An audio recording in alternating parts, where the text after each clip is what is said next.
Good morning, all. Good morning, ma'am.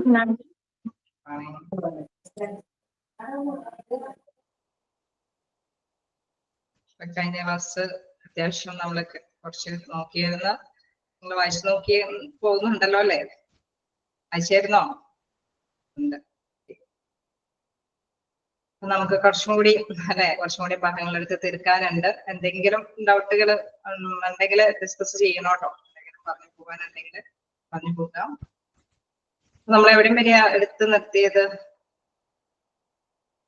Retention. Okay, നമ്മള് ആ ഒരു പോയിന്റ്സുകളെല്ലാം തന്നെ കവർ ചെയ്തു.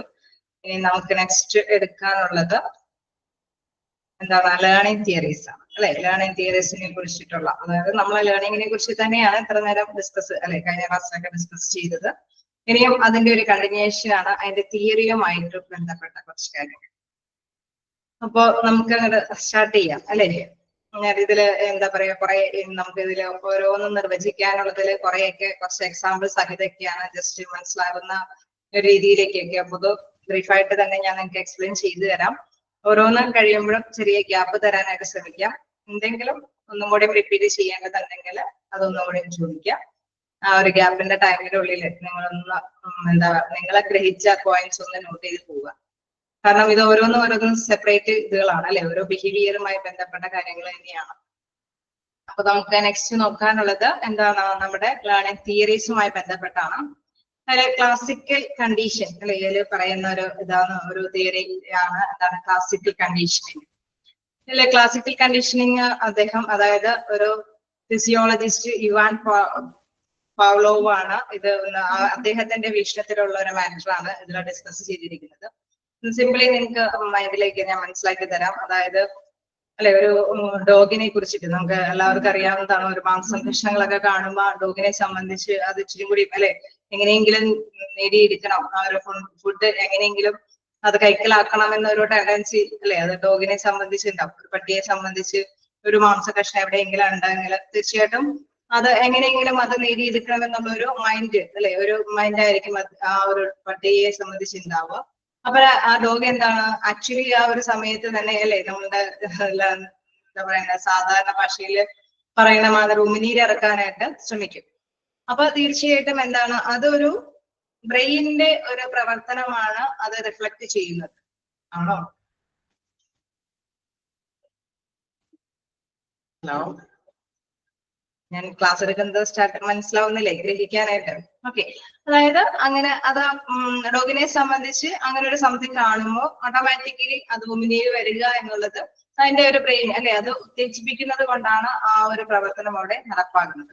ഇൻ കേസ് ഈ ഒരു യജമാനൻ തീർച്ചയായിട്ടും നമുക്ക് ഒരു അല്ലെ വളർത്തു നായിയാണെങ്കിൽ ഇടയ്ക്കിടയ്ക്ക് എന്താണ് അദ്ദേഹത്തിന്റെ ആ ഒരു യജമാനൻ എന്താണ് ഇടയ്ക്കിടയ്ക്ക് ഈ മാംസകഷ്ണം ഇട്ട് കൊടുക്കാനായിട്ട് ശ്രമിക്കുകയാണ്. ആ ശ്രമിക്കുന്നതോടൊപ്പം തന്നെ അദ്ദേഹം ഒരു ബെല്ല് റിങ് ചെയ്യുകയാണ്. അപ്പൊ നമുക്കറിയാം അദ്ദേഹം ആ പട്ടിയെ സംബന്ധിച്ച് ആ പട്ടി ഗ്രഹിക്കുകയാണ് അല്ലെ, ഡോഗ് ഗ്രഹിക്കുകയാണ് ബെല്ലടിക്കുന്ന ടൈമില് എന്താണ് യജമാനൻ എനിക്ക് മാംസകഷ്ണങ്ങൾ തരാനായിട്ട് അല്ലെ അതിന് സമയം കണ്ടെത്തുന്നതാണെന്ന് ഈ ഒരു ഡോഗ് മനസ്സിലേക്ക് തന്നെ ഗ്രഹിക്കുകയാണ്. എന്തായാലും നമുക്കറിയാം മണി അടിക്കുമ്പോൾ ബെല്ലടിക്കുമ്പോൾ ഇൻ കേസ് യജമാനൻ എന്താണ് മാംസകഷ്ണങ്ങൾ ഇട്ട് കൊടുത്തില്ല എങ്കിൽ കൂടി എന്താണ് ഡോഗിന്റെ വായിൽ ഉമിനീര് വരാനായിട്ട് തുടങ്ങും. കാരണം എന്തുകൊണ്ടാ? സാധാരണയായിട്ട് റിപ്പീറ്റഡ് ആയിട്ട് ഇങ്ങനെ കൊടുക്കുന്ന അവസരങ്ങളിൽ മണിയുടെ ശബ്ദമാണ് ഡോഗ് ഗ്രഹിക്കാറുള്ളത്. ഓക്കെ, ക്ലിയർ ആയോ? അത്രയും വരെ ഓക്കെ ആയോ? ഓക്കെ, അപ്പൊ അത് തന്നെയാണ് എന്താണ് അത് ഒരു അല്ലെ യജമാനൻ അത് അതിലെ ആ ഒരു ട്രാക്കിലേക്ക് ഡോഗിനെ എന്താണ് ഒരു ട്രാക്ക് ഉണ്ടാക്കിയെടുക്കുകയാണ്. അപ്പൊ ആ ഒരു ഉത്തേജനം അല്ലെ നമ്മുടെ ബ്രെയിനിന്റെ ഉത്തേജനം എന്ന് പറയുന്നത് ആദ്യം നമുക്കറിയാം ആ ഓട്ടോമാറ്റിക്കലി മനുഷ്യന്റെ ഒരു പ്രത്യേക അവസ്ഥയാണ്, അല്ലെങ്കിൽ ഡോഗിന്റെ ഒരു പ്രത്യേക അവസ്ഥയാണ്. അത് നാച്ചുറലി എന്താണ് ഉമിനീര് കൊണ്ടുവരുന്നുണ്ട്, അതായത് അതിലേക്ക് ശ്രദ്ധ കേന്ദ്രീകരിക്കുന്നുണ്ട്. വീണ്ടും എന്താണ് മാംസകഷ്ണം ഇട്ടില്ല എങ്കിൽ കൂടി മണിയടിക്കുന്ന ബെല്ല് റിങ് ചെയ്യുന്ന സമയത്ത് തന്നെ ആ ഡോഗിന്റെ മൈൻഡിൽ ഓൾറെഡി ഇത് എന്താ പറയുക ക്ലിയർ ആയിട്ട് വരികയാണ്, മാംസം ഇട്ട് കൊടുക്കാനായിട്ടുള്ള സമയമാണ്, അപ്പൊ എനിക്ക് കിട്ടും എന്നുള്ള ഒരു മൈൻഡ് ആ ഡോഗിന്റെ ഉള്ളിലേക്ക് വരികയാണ്. നമുക്കറിയാം നമ്മൾ പഠിച്ചുകൊണ്ടിരിക്കുന്ന ഓർഗനൈസേഷനുമായി ബന്ധപ്പെട്ടത് അല്ലെ. അപ്പൊ ഒരു സ്ഥാപനമാകുമ്പോൾ സ്ഥാപനത്തിലെ മാനേജ്മെന്റ് ചില കാര്യങ്ങളൊക്കെ ഈ രീതിയിൽ ചിന്തിക്കും. അതായത് അവിടെയുള്ള എംപ്ലോയീസിന് എന്തെങ്കിലും ഇതേമാതിരി അല്ലെ ഒരു ടെൻഡൻസി ഉള്ള മാറ്റേഴ്സ് എന്തെങ്കിലും ഇട്ട് കൊടുക്കുമ്പോൾ തീർച്ചയായിട്ടും അവര് അതിലേക്ക് വരാനായിട്ടുള്ള സാധ്യതയുണ്ട്. ചില വർക്കുകള് ചില കുറച്ചും കൂടി അല്ലെ അതിനോടൊപ്പം തന്നെ റിലേറ്റഡ് ആയിട്ടുള്ള എന്തെങ്കിലും നമുക്കറിയാം, ചിലപ്പോ ഒരു ഫുഡ് അല്ലെ നന്നായിട്ട് നിങ്ങൾ ഈ ഓവർലോഡ് വർക്കൊക്കെ ചെയ്യുകയാണെങ്കിൽ ഞാൻ നന്നായിട്ട് ട്രീറ്റ് ചെയ്യാം, അങ്ങനെയൊക്കെയുള്ള ഒരു സാധ്യതയിലേക്ക് കൊണ്ടുവരും. അപ്പൊ എന്തെങ്കിലും പാക്കേജസ് എന്താണ് ഈ ഓർഗനൈസർ അല്ലെങ്കിൽ മാനേജ്മെന്റ് അങ്ങനെ വിചാരിക്കുകയാണെങ്കിൽ തീർച്ചയായിട്ടും അവിടെയുള്ള എംപ്ലോയീസ് ചലിക്കും എന്നുള്ള ഒരു വ്യക്തമായ കാഴ്ചപ്പാടാണ് നമ്മുടെ എന്താണ് പാവ്ലോ അല്ലെ ഇവാൻ പാവ്ലോന്റെ വീക്ഷണത്തില് മനസ്സിലാക്കി വരുന്നത്. അതാണ് ഇന്നത്തെ ഡിസ്ക്രൈബ് ചെയ്തിരിക്കുന്നത്. ഓക്കെ, അപ്പൊ നമുക്കത് വായിച്ചു നോക്കേണ്ടതുണ്ടോ? Dog eventually learned in response to the ringing of the bell, even when there was no meeting. Meeting കൂടി ആ ഡോഗിനെ അല്ലെ എന്താണ് അദ്ദേഹത്തിന് ആ ഡോഗിന്റെ മൈൻഡിലേക്ക് വരാനായിട്ടുള്ള അല്ലെ ആ ഒരു മാംസം വരും എന്നുള്ള രീതിയിൽ തന്നെ അത് റെസ്പോൺസ് ചെയ്യും. അത് ഉമിനീര് ഇറക്കാനായിട്ട് അല്ലെ അത് വരാനായിട്ടുള്ള സാധ്യതയുണ്ട്. Thomas called this the law of exercise. അതായത് ഇങ്ങനെ അല്ലെ നമ്മുടെ ഇതില് മറ്റൊരു വീക്ഷണാധ്യാപകർ പറയുന്നത് ഇതൊരു എന്താണ് വ്യായാമ നിയമം എന്നാണ് ഇതുകൊണ്ട് ഉദ്ദേശിക്കുന്നത്.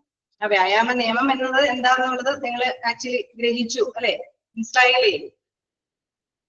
അതായത് റിപ്പീറ്റീവ് ആയിട്ടുള്ള ഒരു ആക്ഷൻ വരുമ്പോൾ റെസ്പോൺസ് അല്ലെ അത് പ്രതികരണ ശേഷി ഉണ്ടാകും എന്നുള്ളതാണ് ഈ വ്യായാമ നിയമത്തിൽ നിന്ന് മനസ്സിലാക്കേണ്ടത്. അതായത് which states that behaviour can be learned by repetitive association between a stimulus and response. അതായത് ബ്രെയിൻ നമ്മളെ ഉത്തേജിപ്പിക്കും ചിലത് ചെയ്യാനായിട്ട് അല്ലെ, റിപ്പീറ്റീവ് ആയിട്ടുള്ള ഇങ്ങനെയുള്ള സാധ്യതകൾ ഡെവലപ്പ് ചെയ്ത് അല്ലെ മാനേജ്മെന്റിന്റെ മാനദണ്ഡത്തിൽ നിന്ന് വരുമ്പോൾ തീർച്ചയായിട്ടും അവിടെയുള്ള എംപ്ലോയീസ് അങ്ങനെയുള്ള ചില കാര്യങ്ങൾ പ്രതീക്ഷിക്കും എന്നുള്ളത്, അതനുസരിച്ചിട്ട് തന്നെ അവര് റെസ്പോണ്ട് ചെയ്യും എന്നുള്ളത്. ഓക്കെ അല്ലേ? ഈ പാരഗ്രാഫ് ഓക്കെ അല്ലേ?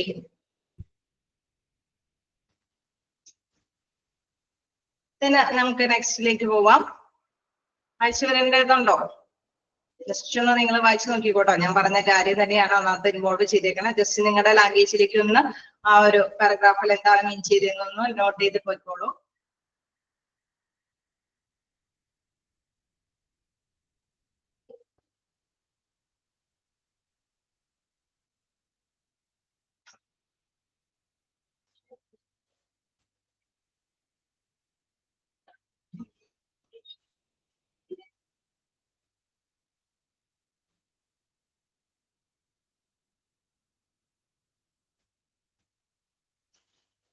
ഓക്കെയാണോ?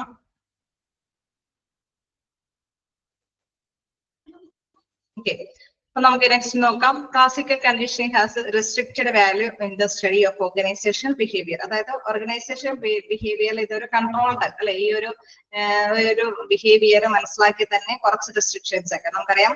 ആദ്യം ഇങ്ങനെയൊക്കെയുള്ള സാധ്യതകളൊക്കെ കൊടുക്കും, then അതിലൊരു ചെറിയ കൺട്രോളിങ് ഒക്കെ കൊണ്ടുവന്ന് അവിടെ ഒരു കൈപ്പിടിയിൽ ഒതുക്കി നിർത്താം അല്ലെ. നമ്മളെ യജമാനനെ ഡോഗിനെ എങ്ങനെയാണോ മരിക്കുന്നത് ആ രീതിയിൽ മാനേജ്മെന്റ് അല്ലെ അവിടെയുള്ള എംപ്ലോയീസിനെ മരിക്കാനായിട്ടുള്ള ഒരു സാധ്യതയാണ് ഇതിലൂടെ അല്ലെ വ്യക്തമാക്കി വരുന്നത്.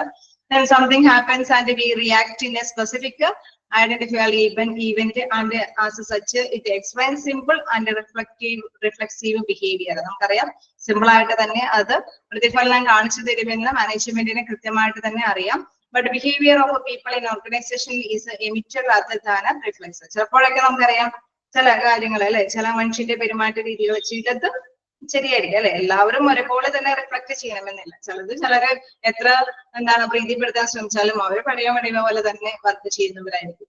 അവർക്ക് ഒന്നിനെ കുറിച്ചിട്ടും ചില കാര്യങ്ങൾ അല്ലെ ആഗ്രഹങ്ങളൊന്നും ഉണ്ടാവില്ല. പക്ഷെ ചിലത് എന്താണ് മാനേജ്മെന്റിന്റെ ഭാഗത്തു നിന്ന് വരുമ്പോൾ അതിലേക്ക് ഫോക്കസ് ചെയ്തിട്ട് കൂടുതൽ വർക്ക് ചെയ്യാനായിട്ട് എഫിഷ്യന്റ് ആയിട്ട് വർക്ക് ചെയ്യാനായിട്ട് പ്രയത്നമാവും. Okay, the learning of these complex behavior can be clarified to for a better understood the job of parent condition.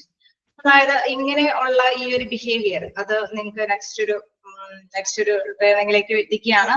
അതാണ് ഓപ്പറന്റ് കണ്ടീഷനിങ് എന്ന് പറയുന്നത്. എന്താണ് അതെന്ന് വെച്ച് നോക്കാം. ഈ ഒരു ഇതില് അല്ലെ നമ്മള് നെക്സ്റ്റ് പറഞ്ഞു ഒരു റിഫ്ലെക്സ് അല്ലെ ഒരു റെസ്പോൺസ് നമ്മുടെ ബ്രെയിൻ ഉത്തേജിപ്പിക്കുന്നത്. അതായത് മാനേജ്മെന്റിന്റെ ഭാഗത്ത് നിന്ന് ചില കാര്യങ്ങൾ ചെയ്യുമ്പോൾ അവിടെയുള്ള എംപ്ലോയീസിന്റെ ബ്രെയിൻ ഓട്ടോമാറ്റിക്കലി ചിലത് ചെയ്യാനായിട്ട് പ്രേരിപ്പിക്കും. അപ്പൊ ഇത്തരത്തിലുള്ള ഈ കണ്ടീഷന്റെ ആ ബിഹേവിയറൽ ആയിട്ടുള്ള കാര്യങ്ങളെ കുറിച്ചിട്ട് അടുത്തൊരു ഘട്ടത്തിലേക്ക് നോക്കാം. ഓപ്പറന്റ് കണ്ടീഷനിങ് നോക്കാം. അതെന്താന്ന് നോക്കാം. ജസ്റ്റ് നോക്കേണ്ടതുണ്ട്. ഈ പാരഗ്രാഫിൽ പ്രത്യേകിച്ച് ഒന്നും പറയാനില്ല, മനസ്സിലാക്കാനല്ല. ഫസ്റ്റ് സെന്റൻസ് ഒന്ന് നോട്ട് ചെയ്തേരെ. Classical conditioning has restricted value, അല്ലെ, അതിന്റെ മൂല്യങ്ങൾക്ക് പരിമിതപ്പെടുത്തുകയാണ് ഈ ഒരു ക്ലാസിക്കൽ കണ്ടീഷനിങ്ങളിൽ അവർ ചെയ്യുന്നത്. ആദ്യം ഇങ്ങനെ കൊടുത്ത്, അല്ലെ, അവിടെ ഒരു ചില റെസ്ട്രിക്ഷൻസിലേക്കൊക്കെ കൊണ്ടുവന്ന് എത്തിക്കുകയാണ് അവിടെ ചെയ്യുന്നത്. ക്ലിയർ ആയോ? എന്താണ് ആ സെന്റൻസ് ഉദ്ദേശിച്ചിരുന്നത്? യജമാനൻ ആ പട്ടിക്ക് അത് കൊടുത്ത് ബെല്ലടിക്കുമ്പോൾ ഓട്ടോമാറ്റിക്കലി വരുമെന്നുള്ള ഒരു രീതിയിലേക്ക് എത്തിക്കുന്നത് മാത്രമേ തന്നെ മാനേജ്മെന്റ് അവിടെയുള്ള എംപ്ലോയീസിന് ചിലതൊക്കെ വാഗ്ദാനം ചെയ്ത് ഓട്ടോമാറ്റിക്കലി ഇങ്ങനെയുള്ള സംഭവങ്ങൾ കൊടുത്തില്ല എങ്കിലും എംപ്ലോയീസ് നമ്മുടെ കീഴിൽ എത്തും എന്നുള്ള ഒരു മാനദണ്ഡത്തിലേക്ക്, അല്ലെ, അതിനനുസരിച്ചിട്ടേക്ക് എത്തിക്കുകയാണ്. ഓക്കെ, ക്ലിയർ അല്ലേ?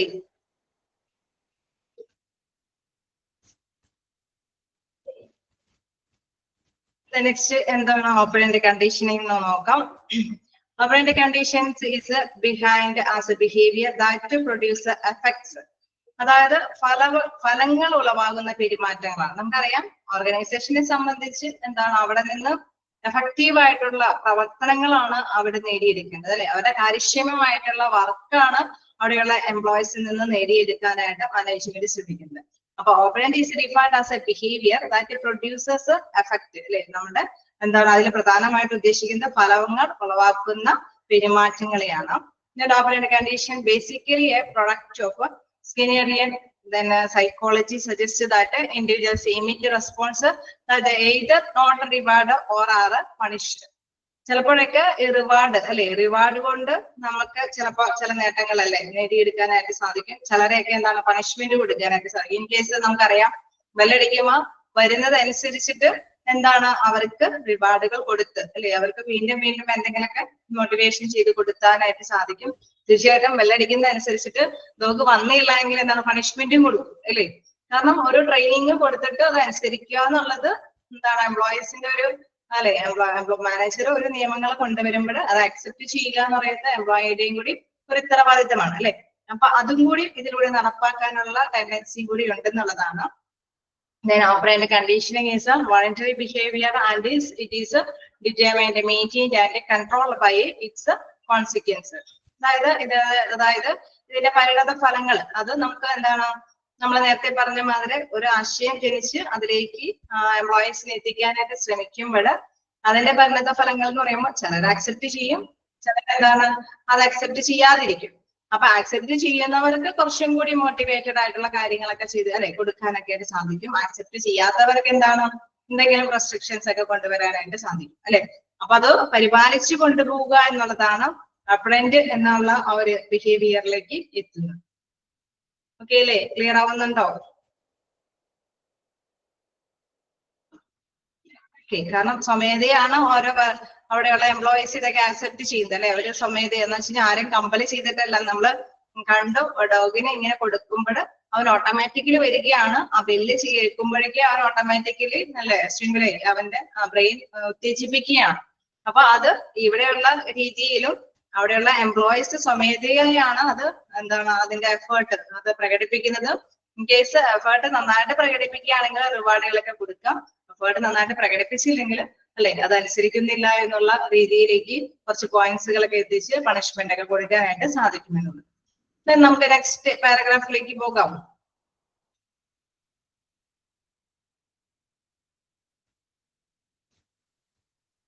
ഓക്കെ, അപ്പൊ ഇതും ഒന്ന് നോട്ട് ചെയ്തേരെ. അതായത് operant is defined as a behaviour that produce effects, അല്ലെ, അത് ഫലങ്ങളാണ്, അല്ലെ, നമ്മുടെ ഫലങ്ങൾ ഉളവാക്കുന്ന പെരുമാറ്റ രീതിയാണ് ഓപ്പറന്റ് എന്ന് പറയുന്നത് കൊണ്ട് ഉദ്ദേശിക്കുന്നത്. നമുക്ക് നെക്സ്റ്റ് നോക്കാനുള്ളത് എന്താണ്? Operant condition is a powerful tool for managing people organisation.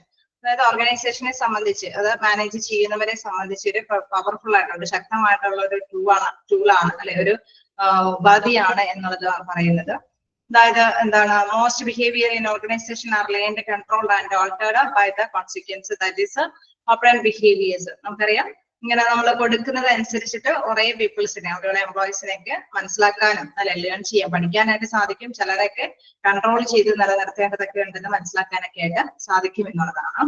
Then management can use operant condition processes successfully to control and influence the behavior of employees by manipulating its reward systems. നമ്മൾ നേരത്തെ പറഞ്ഞു നന്നായിട്ട് തന്നെ കൈകാര്യം ചെയ്യുമ്പോൾ അല്ലെ അവരുടെ performance ഒക്കെ നന്നായിട്ടുണ്ടെങ്കിൽ അവർക്ക് റിവാർഡ് സിസ്റ്റംസ് ഒക്കെ ഫോളോ ചെയ്യാൻ സാധിക്കും. അവരെ റീഇൻഫോഴ്സ്മെന്റ് അല്ലെ ശക്തിപ്പെടുത്താനായിട്ടുള്ള ചില നടപടികളൊക്കെ കൊണ്ടുവരാനായിട്ട് ഇംപ്ലിമെന്റ് ചെയ്യാനൊക്കെ ആയിട്ട് സാധിക്കും. The managers can use core reinforcement strategies to impact employee behavior. Vice versa, positive reinforcement, negative reinforcement, then extinction and punishment.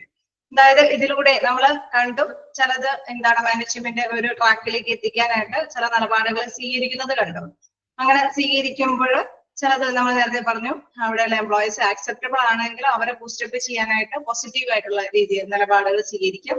Negative ആയിട്ടുള്ള അല്ലെ നിലപാടുകളുണ്ട്.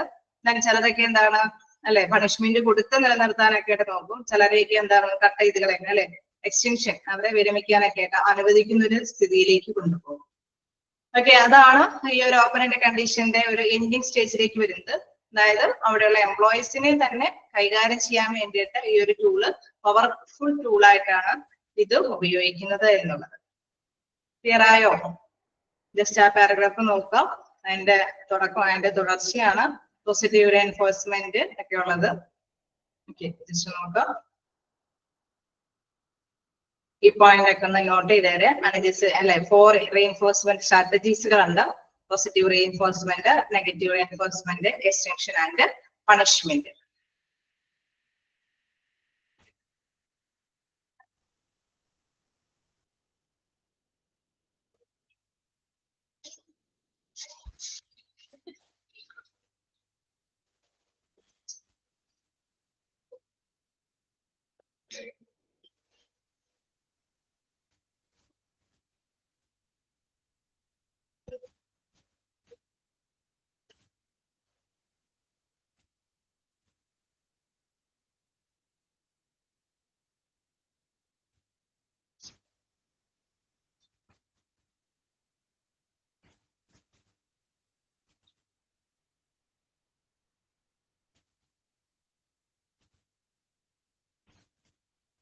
ാണോ?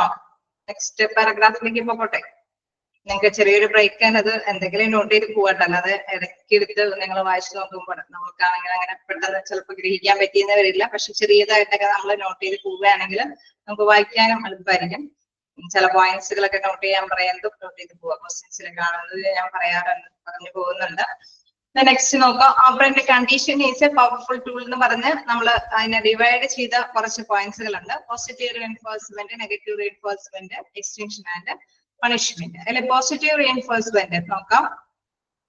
പോസിറ്റീവ് റീഇൻഫോഴ്സ്മെന്റിൽ പറയുന്നത് encourage behaviour toward the introduction of favourable consequence reward. അതായത് നമ്മൾ അല്ലെ അവിടെയുള്ള employees നന്നായിട്ട് acceptable ആണ് അല്ലെ, മാനേജ്മെന്റ് ചില കാര്യങ്ങൾ തീരുമാനിക്കുകയാണ് അല്ലെ, ചിലതിലേക്ക് വില്ലിങ് നമ്മളിപ്പോ അല്ലെ ചില ഓഫറുകൾ കൊടുക്കും. ചിലപ്പോ ആണെങ്കിൽ ട്രിപ്പ് കൊണ്ടാവാം, അല്ലെങ്കിൽ ഫുഡ് അല്ലെ കുറച്ച് നന്നായിട്ട് വർക്ക് ചെയ്ത് കഴിഞ്ഞാൽ ഫുഡ് നിങ്ങൾക്ക് തരാം, അതല്ലെങ്കിൽ കുറച്ച് സാലറി കൂട്ടി തരാം. അങ്ങനെ എന്തെങ്കിലുമൊക്കെ ഓഫറുകൾ കൊടുക്കുമ്പോൾ അത് ശ്രദ്ധിക്കാൻ പറ്റുന്ന കുറെ എംപ്ലോയീസുകളുണ്ട്. അത് ആഗ്രഹിക്കുന്നവര് അല്ലെ, അതും കൂടി മനസ്സിൽ കണ്ടുകൊണ്ട് മാക്സിമം വർക്ക് ചെയ്യുന്നവർ. അപ്പൊ അങ്ങനെ അത് മാത്രം ലക്ഷ്യം വെച്ചുകൊണ്ടായിരിക്കില്ല. നമുക്കറിയാം നമ്മളെല്ലാവരും ഈ ഓഫറുകളെ മാനിച്ചുകൊണ്ട് തന്നെ ആയിരിക്കണമെന്നല്ല വർക്ക് ചെയ്യുന്നത്. കുറച്ചും കൂടി അല്ലെ നമ്മൾ ഓർഗനൈസേഷനോട് ഇച്ചിരി കൂടി കൂറുള്ളവരും തീർച്ചയായിട്ടും വർക്ക് ചെയ്യുന്നവരൊക്കെ ഉണ്ടാവാം. ഇൻ കേസ് എന്നാലും നമുക്കറിയാം നെഗറ്റീവിലേക്ക് പോവാതെ അല്ലെ താഴേക്ക് പോവാതെ തീർച്ചയായിട്ടും മാക്സിമം വർക്ക് ചെയ്യാൻ ആഗ്രഹിക്കുന്നവരുണ്ട്. അപ്പൊ അവരെ എൻകറേജ് ചെയ്യുക, അവരെ ഒന്നും കൂടി നന്നായിട്ട് ചെയ്യാനൊക്കെ ആയിട്ടുള്ള ഒരു ആഹ്വാനത്തിലേക്ക് കൊണ്ടുപോവുക. In other words, a positive reinforcement, a reward that follow behavior and is capable of increasing the frequency of that behavior. Okay. അപ്പൊ അതിന്റെ ആ ഒരു ലെവല് അത് വളർത്തിക്കൊണ്ട് വരാനായിട്ട് അല്ലെ ആ ഒരു ലെവല് ഇൻക്രീസ് ചെയ്യാനൊക്കെ ആയിട്ടുള്ള ഒരു ടെൻഡൻസിയിലേക്ക് കൊണ്ടുവരാം. There are 2 forms of a positive reinforcement. അതായത് 2 രീതിയിൽ ഈ പോസിറ്റീവ് റീഇൻഫോഴ്സ്മെന്റ് നമുക്ക് ബിഹേവ് ചെയ്യാനായിട്ട് സാധിക്കും. അതിൽ പ്രൈമറി ആൻഡ് സെക്കൻഡറി എന്നാണ്. അതൊന്ന് not ചെയ്തേരെ. There are 2 forms of a positive reinforcement. അത് ഏതൊക്കെയാണ്? Primary and secondary. Okay.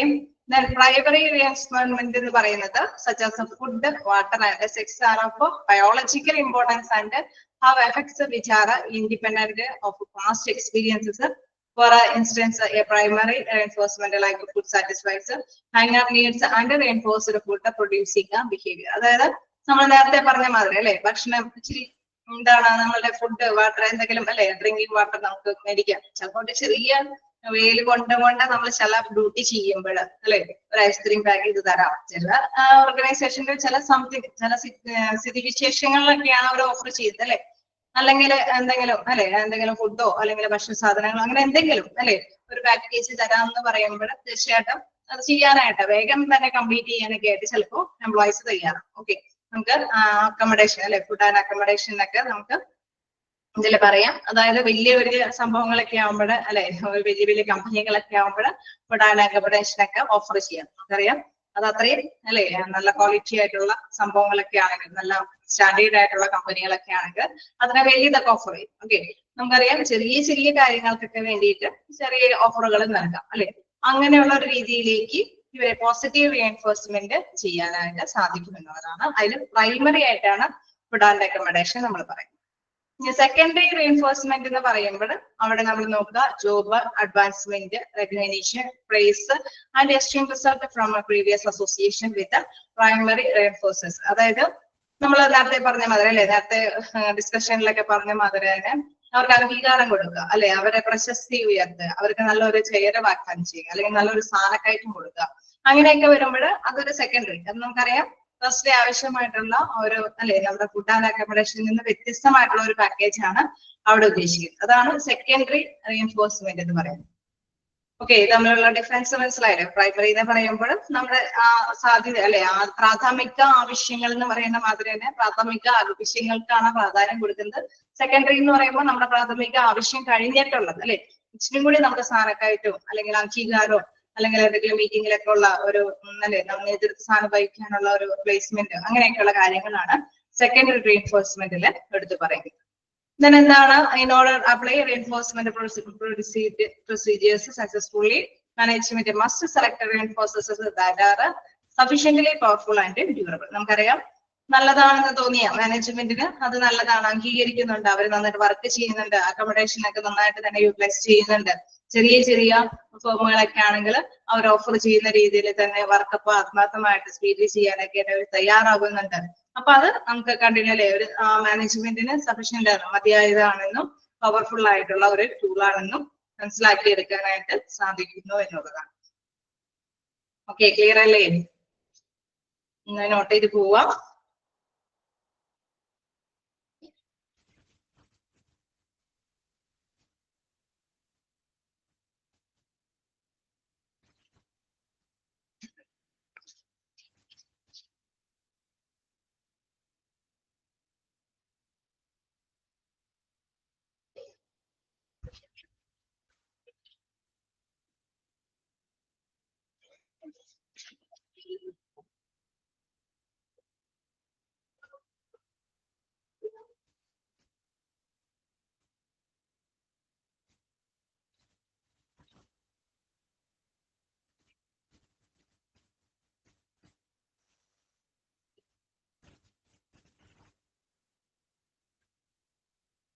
Okay, അപ്പൊ നമുക്ക് അറിയാം നെഗറ്റീവ് റീഎൻഫോഴ്സ്മെന്റ് എന്താന്ന്. ഓക്കെ അല്ലെ, ക്ലിയർ അല്ലേ?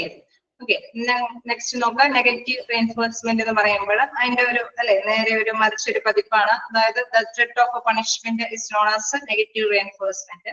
അതായത് ഒരു പണിഷ്മെന്റിലേക്ക് അല്ലെ ഒരു ശിക്ഷ ഭീഷണിയാണ് ഇവിടെ പ്രതിധ്വനിക്കുന്നത്. കാരണം നമുക്കറിയാം അവർ വർക്ക് ചെയ്യാൻ തയ്യാറാകാതെ വരുമ്പോൾ ഉണ്ടാകുന്ന ഒരു ആക്ഷൻ അല്ലെ ഒരു പ്രവർത്തനമാണ്. Negative reinforcement also serve to strengthen desired behaviour response leading to their removal or termination. ഒന്നല്ലെങ്കിൽ അവരെ ഒന്ന് റിമൂവ് ചെയ്യുക, ഒഴിവാക്കുക, അല്ലെങ്കിൽ ഒന്ന് അല്ലെ അവരെ നീക്കം ചെയ്യുന്നതിനെ ഒഴിവാക്കുന്നതിനെ കുറിച്ച് ആലോചിക്കുന്ന ഒരു രീതിയിലേക്കാണ് എന്താണ് നെഗറ്റീവ് റീഎൻഫോഴ്സ്മെന്റ് പറയുന്നത്. അതായത് അവരെ ചെയ്യാനായിട്ട് അല്ലെ ആത്മാർത്ഥത കാണിക്കാത്തപ്പോ അവരോട് എടുക്കുന്ന ഒരു നിലപാടാണ് നെഗറ്റീവ് റീഎൻഫോഴ്സ്മെന്റ്.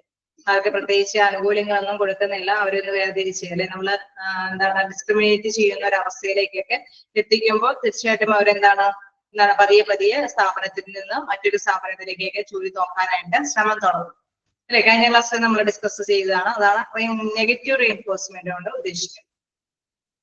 നെക്സ്റ്റ് നോക്കാം എന്താണ് എക്സ്റ്റിങ്ഷൻ. ഓക്കെ, എക്സ്റ്റിങ്ഷൻ എന്ന് പറയുമ്പോൾ വംശനാശം അല്ലെ, അതായത് നമ്മൾ അതില് പ്രധാനമായിട്ടും അവർക്ക് ബിഹേവിയർ ആയിട്ട് ഒരു പൊരുത്തപ്പെടാൻ പറ്റാത്തത് അല്ലെ. അപ്പൊ നമുക്ക് ഇതിലേക്ക് എന്താണെന്ന് നോക്കാം. Extinction is an effective method of controlling undesirable behaviour. അതായത് നല്ല ഒരു ബിഹേവിയർ അല്ല എങ്കിൽ ഇതൊരു എഫക്റ്റീവ് മെത്തേഡ് ആണ്. It refers to non reinforcement. ഇതും എന്താണ്, നോൺ റെയിൻഫോഴ്സ്മെന്റുമായിട്ടുള്ള ഒരു രീതി തന്നെയാണ് അവലംബിക്കുന്നത്. It is based on the principle that the response is not reinforced, it will eventually disappear. അതായത് ആദ്യം അവരൊന്ന് അല്ലെ ഇടയ്ക്കിടയ്ക്ക് വീക്ഷിച്ച് മനസ്സിലാക്കിയാണ് ഒറ്റയടിക്കായിരിക്കില്ല ഒരു പക്ഷെ അവിടെയുള്ള വർക്കറിനെ എന്താണ് വേണ്ടാന്ന് വെക്കുന്നത്, അല്ലെങ്കിൽ അവരെ ഡിസ്ക്രിമിനേറ്റ് ചെയ്യുന്ന രീതിയിലേക്ക് എത്തിക്കുന്നത്. അവരെ പതിയെയാണ് വാച്ച് ചെയ്ത് മനസ്സിലാക്കി അവരെ അല്ലെ അവരുടെ ആ ഒരു എഫക്റ്റീവ്നെസ് കറക്റ്റ് ആയിട്ടുള്ള എഫിഷ്യൻസിയോടുകൂടിയിട്ട് വർക്ക് ചെയ്യാൻ പറ്റാത്ത അവസ്ഥയെ നോട്ട് ചെയ്തിട്ടാണ് ഇത്തരത്തിലുള്ള നിലപാടിലേക്ക് എത്തിക്കുന്നത്. Extinction is a behavioural strategy that does not promote desirable behaviours but can reduce undesirable behaviour. അതായത് നമുക്ക് ഇഷ്ടപ്പെടുന്ന ഒരു പെരുമാറ്റ രീതിയല്ല എന്ന് കാണുമ്പോഴാണ് നമ്മൾ അവിടെ വേണ്ടാന്ന് വെക്കുക അല്ലെ, ആ ഒരു എംപ്ലോയിയെ വേണ്ടാന്ന് വെക്കുന്ന തീരുമാനത്തിലേക്ക് എത്തിപ്പെടുന്നത്. അതൊരു തന്ത്രപൂർവമായിട്ടുള്ള നിലപാടാണ് എടുക്കുന്നത്. നമുക്കറിയാം, പിരിച്ചുവിടുന്നതിന് പകരം അവർക്ക് അല്ലെ ചില വിവേചന കാര്യങ്ങളൊക്കെ കൊടുക്കുമ്പോൾ തീർച്ചയായിട്ടും അവിടെ നിന്ന് പോകാനായിട്ട് അവര് ആഗ്രഹിക്കുകയാണ് ചെയ്യുന്നത്. ആ ഒരു രീതിയിലേക്കാണ് അല്ലെ ആ ഒരു മാനേജ്മെന്റ് തീരുമാനത്തിലേക്ക്. അതിന്റെ തന്നെ വേറൊരു പതിപ്പാണ് നമുക്ക് നെക്സ്റ്റ് നോക്കാനുള്ളത് പണിഷ്മെന്റ്. അവർക്ക് ചില പണിഷ്മെന്റ് ഒക്കെ കൊടുക്കുമ്പോഴും തീർച്ചയായിട്ടും അവർ വിട്ടുപോകും അല്ലെ. നമുക്ക് കൂടുതൽ ഓവർലോഡ് വർക്കും കാര്യങ്ങളൊക്കെ നൽകുമ്പോഴും തീർച്ചയായിട്ടും അവിടെ നിന്ന് വിട്ടുപോകാനായിട്ട് തയ്യാറാവും. Punishment is the method of control employed in organisation to discourage and reduce annoying behaviour of employees. അതായത് അവിടെയുള്ള എംപ്ലോയീസ് തൊഴിലാളികൾക്ക് കൂടുതൽ എന്താണ് പണിഷ്മെന്റും കൺട്രോളിംഗ് ഒക്കെ വരുത്തുമ്പോൾ അവരതിൽ നിന്ന് അല്ലെ അവർക്കൊരു ധൈര്യം ഉണ്ടാവില്ല അവിടെ വർക്ക് ചെയ്ത് കണ്ടിന്യൂ ചെയ്യാനായിട്ട്. തീർച്ചയായിട്ടും അവിടെ നിന്ന് വിട്ടുപോകാൻ തന്നെ അവര് തീരുമാനമെടുക്കുകയാണ് ചെയ്യുന്നത്. ഓക്കെ, അവിടെ വരെ ഓക്കെ അല്ലേ? ജസ്റ്റ് വായിച്ചു നോക്കാം.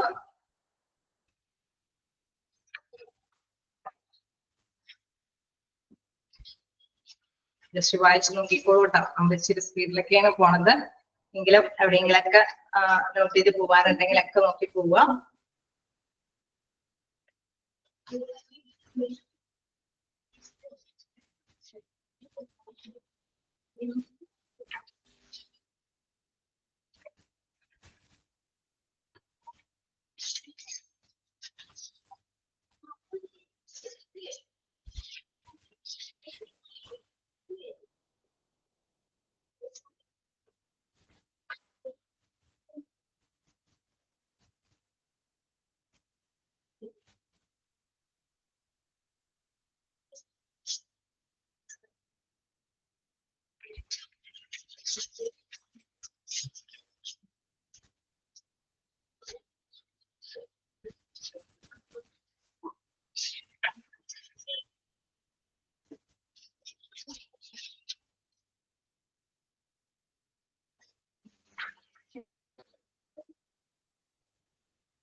അല്ലേ? ഓക്കെ, നമുക്കപ്പോ നെക്സ്റ്റ് ഭാഗത്തിലേക്ക് പോകാം. Observational learning. ഒബ്സർവേഷൻ എന്ന് പറയുമ്പോൾ തന്നെ നമുക്കറിയാം എന്താണ് അവിടെ ഉദ്ദേശിക്കുന്നത്. ഒരു നിരീക്ഷണമായ പഠനം അല്ലെ, ഒരു നിരീക്ഷണത്തിലൂടെയുള്ള പഠനം. അവിടെയുള്ള എംപ്ലോയീസിനെ ഇപ്പൊ നിരീക്ഷിക്കുക, അതിൽ നിന്ന് അല്ലെ എന്താണ് കുറച്ച് കാര്യങ്ങളൊക്കെ മനസ്സിലാക്കിയിട്ട് അവരോട് അല്ലെ പെരുമാറാനായിട്ട് ശ്രമിക്കുന്ന ഒരു രീതി അല്ലെ, അതാണ് ഒബ്സർവേഷണൽ ലേണിംഗ് എന്ന് പറയുന്നത്. Observational learning results in watching the behaviour of another person and appraising the consequence of that behaviour. അപ്പൊ അവരെന്താണ് മറ്റു പേഴ്സൺസിനെ എല്ലാം തന്നെ എന്താണ് നിരീക്ഷിക്കുകയും അവിടുത്തെ ഓരോന്നിന്റെയും അല്ലെ അവർ ചെയ്യുന്ന ഡ്യൂട്ടിയുടെ റിസൾട്ട് എന്താണ് അല്ലെങ്കിൽ പരിണത ഫലങ്ങൾ എന്താണെന്നുള്ളത് മനസ്സിലാക്കി അവരെ ചിലതൊക്കെ നന്നായിട്ട് വരുമ്പോഴെന്താണ് അതിനനുസരിച്ചിട്ട് അപ്രൈസ് ചെയ്യുക അല്ലെ, അവരെ കാര്യങ്ങളൊക്കെ മുന്നോട്ട് കൊണ്ടുപോകാനായിട്ട് എൻകറേജ് ചെയ്യുന്ന ഒരു രീതിയാണ്. Then it does not require an overt response when Mr. X observes that Y is a reward for superior performance. X learns the positive relationship between performance and reward without actually obtaining the reward himself. അതായത് നമുക്ക് അറിയാം അല്ലെ, ചില responsible ഒക്കെ എന്ന് പറയുന്നത് അതായത് ചിലത് റിഫ്ലക്ട് ചെയ്യുന്നത് ചില റിവാർഡിന്റെ ബേസിൽ തന്നെ അല്ലെ. അവരുടെ പ്രകടനം എന്ന് പറയുന്നത് ചിലതെല്ലാം എന്താണ് കൃത്യമായിട്ട് തന്നെ ഒരു കൊടുക്കുന്നതനുസരിച്ചിട്ട് തന്നെ പ്രകടനം ഉണ്ടോ എന്ന് നോക്കും അല്ലെ. ചിലര് നമുക്കറിയാം ഭയങ്കര പെട്ടെന്ന് തന്നെ അവർ ഡ്യൂട്ടി തീർത്ത് വെക്കും. ചിലപ്പോൾ അവരുടെ റിസൾട്ട് എന്തായിരിക്കും, മോശമായിരിക്കും. എന്ന് വെച്ചാൽ നല്ല ക്വാളിറ്റിയോട് കൂടിയിട്ടുള്ള ഒരു റിസൾട്ട് ആയിരിക്കില്ല അവർ പെർഫോം ചെയ്യുന്നത്. ചിലത് നമുക്കറിയാം പെർഫോം ചെയ്യാൻ കുറച്ച് സമയം എടുക്കും, പക്ഷെ നല്ല റിസൾട്ട് ആയിരിക്കും അവരുടെ ഇതിൽ നിന്ന് കിട്ടുന്നത്, പ്രകടനത്തിൽ നിന്ന് കിട്ടുന്നത്. അപ്പൊ പെർഫോമൻസ് ഇവാലുവേറ്റ് ചെയ്യുക എന്ന് പറയുന്നത് ഒരു പ്രധാനപ്പെട്ട കാര്യമാണ് അല്ലെ. പെർഫോമൻസ് എന്ന് പറഞ്ഞാൽ അവരുടെ പ്രകടനം അല്ലെ, അവർ ചെയ്യുന്ന ഡ്യൂട്ടി എന്ന് പറയുന്നത് അത് സമയത്തിനുള്ളിൽ നല്ലൊരു രീതിയിലുള്ള പെർഫോമൻസ് ആണോ എന്ന് ഒബ്സർവ് ചെയ്യേണ്ടതായിട്ട് വരും. അതാണ് ഒബ്സർവേഷൻ ലേണിംഗിൽ പറയുന്നത്. എന്താണ് observe that Y's reward for superior performance. X learns the positive relationship between performance and the rewards without actual obtaining the reward himself. അതായത് ആക്ച്വലി അവൻ മതിയായ രീതിയിലാണോ അത് ഒബ്റ്റെയിൻ ചെയ്യണേ എന്നുള്ളത് നിരീക്ഷിച്ചറിയും. കാരണം നമ്മൾ കുറെ സമയം എടുത്തിട്ടാണോ ഈ ഡ്യൂട്ടി ചെയ്തിരിക്കുന്നത്. ക്ലിയർ ആവുന്നുണ്ടോ? മനസ്സിലാവുന്നുണ്ടോ? ഓക്കെ. അതായത് അത് ചെയ്യുന്നുണ്ട്, റിവാർഡ് കിട്ടുന്നുണ്ട്, പക്ഷെ അവൻ എന്താ പറയാ നിശ്ചിത സമയത്തിനുള്ളിലാണോ ആ നല്ല പ്രകടനം കാഴ്ചവെച്ചിരിക്കുന്നത്, അല്ലെങ്കിൽ ആ സമയത്തിനുള്ളിൽ നല്ല രീതിയിൽ ക്വാളിറ്റിയോട് കൂടിയിട്ടുള്ള വർക്കാണ് അവൻ ചെയ്തിരിക്കുന്നത്. അത് ആ പ്രകടനം എത്രത്തോളം വാല്യുബിൾ ആണ് അല്ലെ, അത് എത്രത്തോളം മൂല്യമുള്ളതാണ്, അതനുസരിച്ചിട്ടാണ്. അതുകൊണ്ടാണ് പറയുന്നത് ഒരാളിൽ നിന്ന്, ഒരു സുപ്പീരിയറിൽ നിന്ന് റിവാർഡ് കിട്ടുമ്പോൾ അവൻ ചെയ്യുന്നത് നല്ല രീതിയിലുള്ള പ്രകടനത്തിന്റെ റിവാർഡ് തന്നെയാണോ എന്ന് വിലയിരുത്തേണ്ടതുണ്ട്. ഇതിൽ ആ ലാസ്റ്റ് പോയിന്റ് ഇമ്പോർട്ടന്റ് ആണ്. Observation learning play a critical role in modifying behaviour in organisation. അതായത് എന്തെങ്കിലും പുരോഗമന അല്ലെ, പുതിയ തത്വങ്ങളൊക്കെ ഇംപ്ലിമെന്റ് ചെയ്യുമ്പോൾ, അതായത് സ്ഥാപനത്തിലെ പെരുമാറ്റ പരിഷ്കാരങ്ങളൊക്കെ നമ്മൾ നിരീക്ഷണം നടത്തി നിർണായക കാര്യങ്ങളൊക്കെ തീരുമാനിക്കുമ്പോൾ ഈ ഒരു ഒബ്സർവേഷൻ ലേണിംഗ് ഇമ്പോർട്ടന്റ് ആണ്. മനസ്സിലായോ? എന്തെങ്കിലും പുരോഗമന അല്ലെ, നമ്മുടെ പെരുമാറ്റ രീതി വെച്ചിട്ട് എന്തെങ്കിലും നയങ്ങളൊക്കെ രൂപീകരിക്കുകയാണെങ്കിൽ ഒബ്സർവേഷൻ നടത്തിയിട്ട് മാത്രമാണ് അത്തരം നയങ്ങളൊക്കെ കൊണ്ടുവരാനായിട്ട് പാടുള്ളൂ. മോഡിഫിക്കേഷൻ അല്ലെ, നമ്മള് observation learning plays critical role in modifying behaviour in organisation. ഓർഗനൈസേഷന്റെ പെരുമാറ്റ കാര്യങ്ങളൊക്കെ നമ്മൾ തീരുമാനിച്ചു കൊണ്ടുപോകുമ്പോൾ ഈ ഒബ്സർവേഷൻ ലേണിംഗ് മോസ്റ്റ് ഇമ്പോർട്ടന്റ് ആണ്. കാരണം പ്രകടനങ്ങൾ എപ്പോഴും കറക്റ്റ് സമയത്തൊക്കെ കിട്ടുന്നുണ്ടാവും, അത് കൃത്യമായിട്ടുള്ള പ്രകടനമാണോ എന്ന് വിലയിരുത്തേണ്ടതാണ്. അതാണ് ഒബ്സർവേഷൻ ലേണിംഗിൽ മനസ്സിലാക്കേണ്ടത്. ഓക്കെ. ഓരോ പോയിന്റും വ്യത്യസ്തമായിട്ടുള്ള ബിഹേവിയറൽ ആയിട്ടുള്ള സയൻസ് ആണ്. അതുകൊണ്ട് തന്നെ ഓരോന്നും ജസ്റ്റ് വായിച്ചു നോക്കി എന്താണ് ഉദ്ദേശിക്കുന്നത് എന്നുള്ളത് ചെയ്തു പോവുക.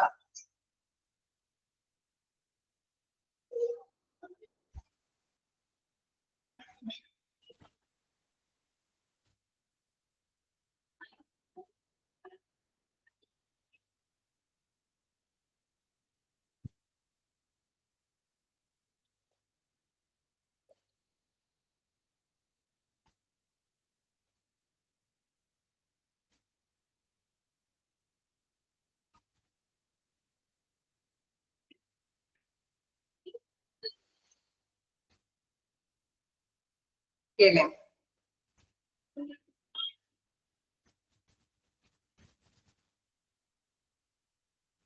നെക്സ്റ്റ് നോക്കാം.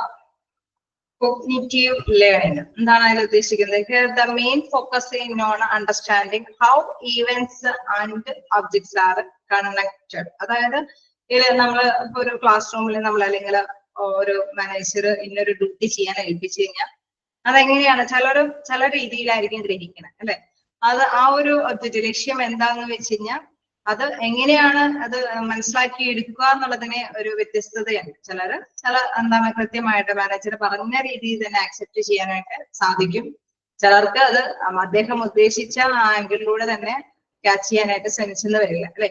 അതാണ് കോഗ്നിറ്റീവ് ലേണിംഗ് എന്ന് പറയുന്നത്. അത് യാഥാർത്ഥ്യത്തിലൂടെ അല്ലെ, വൈജ്ഞാനിക പഠനം എന്ന് പറയും. വൈജ്ഞാനിക പഠനം എന്ന് പറയുന്നത് പറയുന്ന രീതി അതെന്താണോ ആ രീതിയിൽ തന്നെ ഗ്രഹിക്കാനുള്ള ഒരാളുടെ കപ്പാസിറ്റി മനസ്സിലാക്കുന്നത്. അതാണ് ഉദ്ദേശിക്കുന്നത്. The main focus in on understanding how events and objects are connected. അല്ലെ, എങ്ങനെയാണ് ഈ ഒരു ഒബ്ജക്റ്റ് അത് എങ്ങനെയാണ് ഇവരെ കണക്ട് ചെയ്ത് വെച്ചിരിക്കുന്നത് എന്ന് അതിനെ മനസ്സിലാക്കി എന്നതിനെ ഫോക്കസ് ചെയ്യുന്ന ഒരു ലേണിംഗ് ആണ് കോഗ്നിറ്റീവ് ലേണിംഗ് എന്ന് പറയുന്നത്.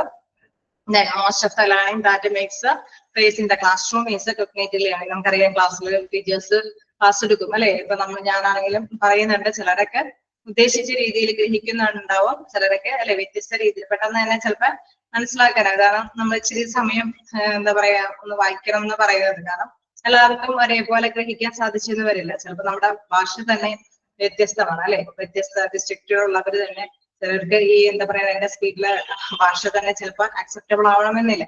അപ്പൊ അത് ഗ്രഹിക്കാനായിട്ടുള്ള ഒരു കപ്പാസിറ്റിയും കൂടി വേണം. തീർച്ചയായിട്ടും എന്താണ് അത് തന്നെയാണ് അവിടെ ഉദ്ദേശിക്കുന്നത്. മാനേജ്മെന്റ് എന്താണോ പറയുന്നത്, അല്ലെങ്കിൽ മാനേജർ അവിടെ സുപ്പീരിയർ എന്താണോ പറയുന്നത് അത് ഗ്രഹിക്കാനുള്ള ഒരു കപ്പാസിറ്റി അതിനെ ലേൺ ചെയ്യുന്നതാണ് കോഗ്നിറ്റീവ് ലേണിംഗ് പറയുന്നത്. Cognitive learning is important because it increases the change that the learn will do the right thing the first time without going through a lengthy operant condition process. നേരത്തെ പറഞ്ഞ എല്ലാ പ്രോസസ്സുമായിട്ട് ഒരു connective ആണ്. കാരണം നന്നായിട്ട് തന്നെ ഗ്രഹിക്കുകയാണെങ്കിൽ അവർക്ക് പെട്ടെന്ന് സ്പീഡിൽ അവരുടെ വർക്ക് ഫിനിഷ് ചെയ്യാനായിട്ട് സാധിക്കും, അല്ലെ. അപ്പൊ അതേസമയം ഈ പറഞ്ഞ മാതിരി ഗ്രഹിക്കാനൊന്നും സാധിച്ചില്ല എങ്കിൽ അവര് സാധാരണ എന്താ പറയണ അതിന് ശ്രമം നടത്തിയില്ലെങ്കിലും അവർ ചെയ്യുന്ന ഡ്യൂട്ടി അവരുടെ രീതി പോലെ തന്നെ അവർ ചെയ്തുകൊണ്ടിരിക്കും. എന്ത് ഓഫർ വന്നാലും അതിനെ ശ്രദ്ധിക്കില്ല, അല്ലെ. മറ്റെന്ത് കാര്യങ്ങൾ ഉണ്ടായാലും അതിനൊന്നും അവര് ശ്രദ്ധീകരിക്കാനായിട്ട് തയ്യാറാവില്ല. അവരെന്താണോ ചെയ്തുകൊണ്ടിരിക്കുന്നത് അത് ചെയ്തു പോകാനായിട്ട് അവർ തയ്യാറാവും. അപ്പൊ ഇതാണ് എന്താണ് വൈജ്ഞാനിക ലേണിംഗ് എന്നതുകൊണ്ട് ഉദ്ദേശിക്കുന്നത്. എന്താണ് അവർക്ക് അണ്ടർസ്റ്റാൻഡിങ്, അല്ലെ, അവര് എങ്ങനെയാണ് അത് മനസ്സിലാക്കുന്നതെന്ന് വ്യക്തമായിട്ട് പഠിക്കുന്ന ഒരു കാര്യമാണ്. ഓക്കെ, ക്ലിയർ ആണോ? ഓക്കെ, നിങ്ങൾക്ക് മനസ്സിലാവും. ഓരോ പോയിന്റും ഓരോ ആശയങ്ങളാണ് പങ്കുവെക്കുന്നത്. എല്ലാം തന്നെ ഒന്ന് നോട്ട് ചെയ്ത് പോവുക.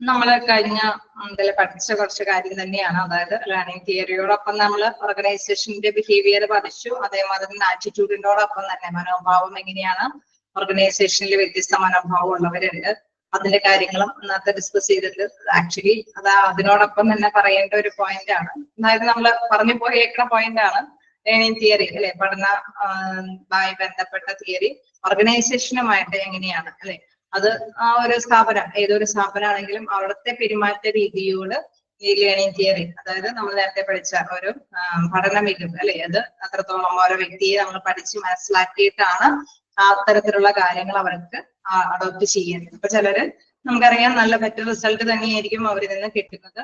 ഇതിൽ കറക്റ്റ് ആയിട്ട് ഇവർ പറയുന്നുണ്ട് late for work, disobeying orders, poor performance. അതായത് ഇങ്ങനെയൊക്കെ ഉള്ളവരൊക്കെ ആണെങ്കിൽ മാനേജ്മെന്റ് എന്താണ് ഒരു അറ്റംപ്റ്റ്, അല്ലെ, കുറച്ചും കൂടി അവർക്ക് അറ്റംപ്റ്റ് ചെയ്യാനായിട്ടുള്ള ഒരു എന്തെങ്കിലും കൗൺസിലിങ്ങോ എന്തെങ്കിലുമൊക്കെ മോട്ടിവേഷൻ പാക്കേജുകളൊക്കെ കൊടുക്കുന്നുണ്ട്, അല്ലെ, പറഞ്ഞ് മനസ്സിലാക്കുന്നൊക്കെ ഉണ്ട്, മാനേജ്മെന്റ് നിലപാടുകളൊക്കെ എടുക്കുന്നുണ്ട്. പക്ഷെ ചിലപ്പോ ചിലരതൊന്നും, അല്ലെ, വകവെക്കാതെ തന്നെ വീണ്ടും അനുസരണക്കേട് കാണിച്ച് വർക്ക് ചെയ്യാനായിട്ട് ലേറ്റ് ആയിട്ട് വന്ന് അല്ലെങ്കിൽ പുവർ പെർഫോമൻസ് ഒക്കെ പ്രകടിപ്പിക്കും. അപ്പൊ നമുക്കറിയാം അവരെ ഡിസ്ക്രിമിനേറ്റ് ചെയ്ത് പതിയെ അവരെ എന്താണ് നമ്മുടെ ഓർഗനൈസേഷനിൽ നിന്ന് അവോയ്ഡ് ചെയ്യാനൊക്കെ ശ്രമിക്കുമെന്ന്.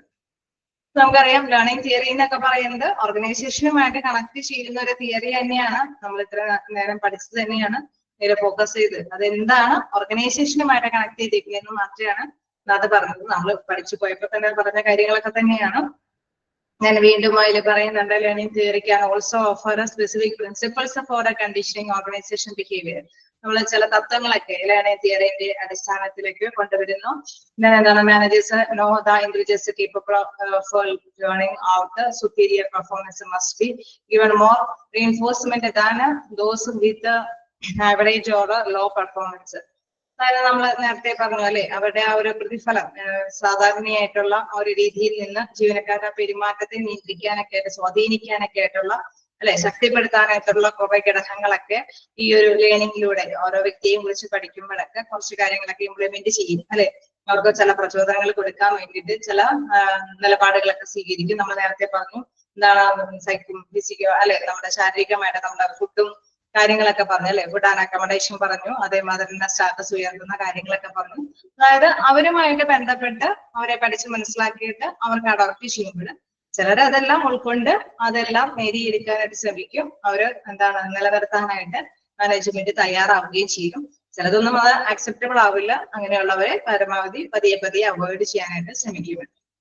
ഓക്കെ, അത് തന്നെയാണ് ആ പറഞ്ഞ കുറച്ച് കാര്യങ്ങൾ ഒന്ന് ജസ്റ്റ് ലാസ്റ്റ് ഒരു ബ്രീഫായിട്ട് തന്നിരിക്കുന്നതേ ഉള്ളൂ. ഓക്കെ അല്ലേ, ജസ്റ്റ് വായിച്ചു നോക്കാം.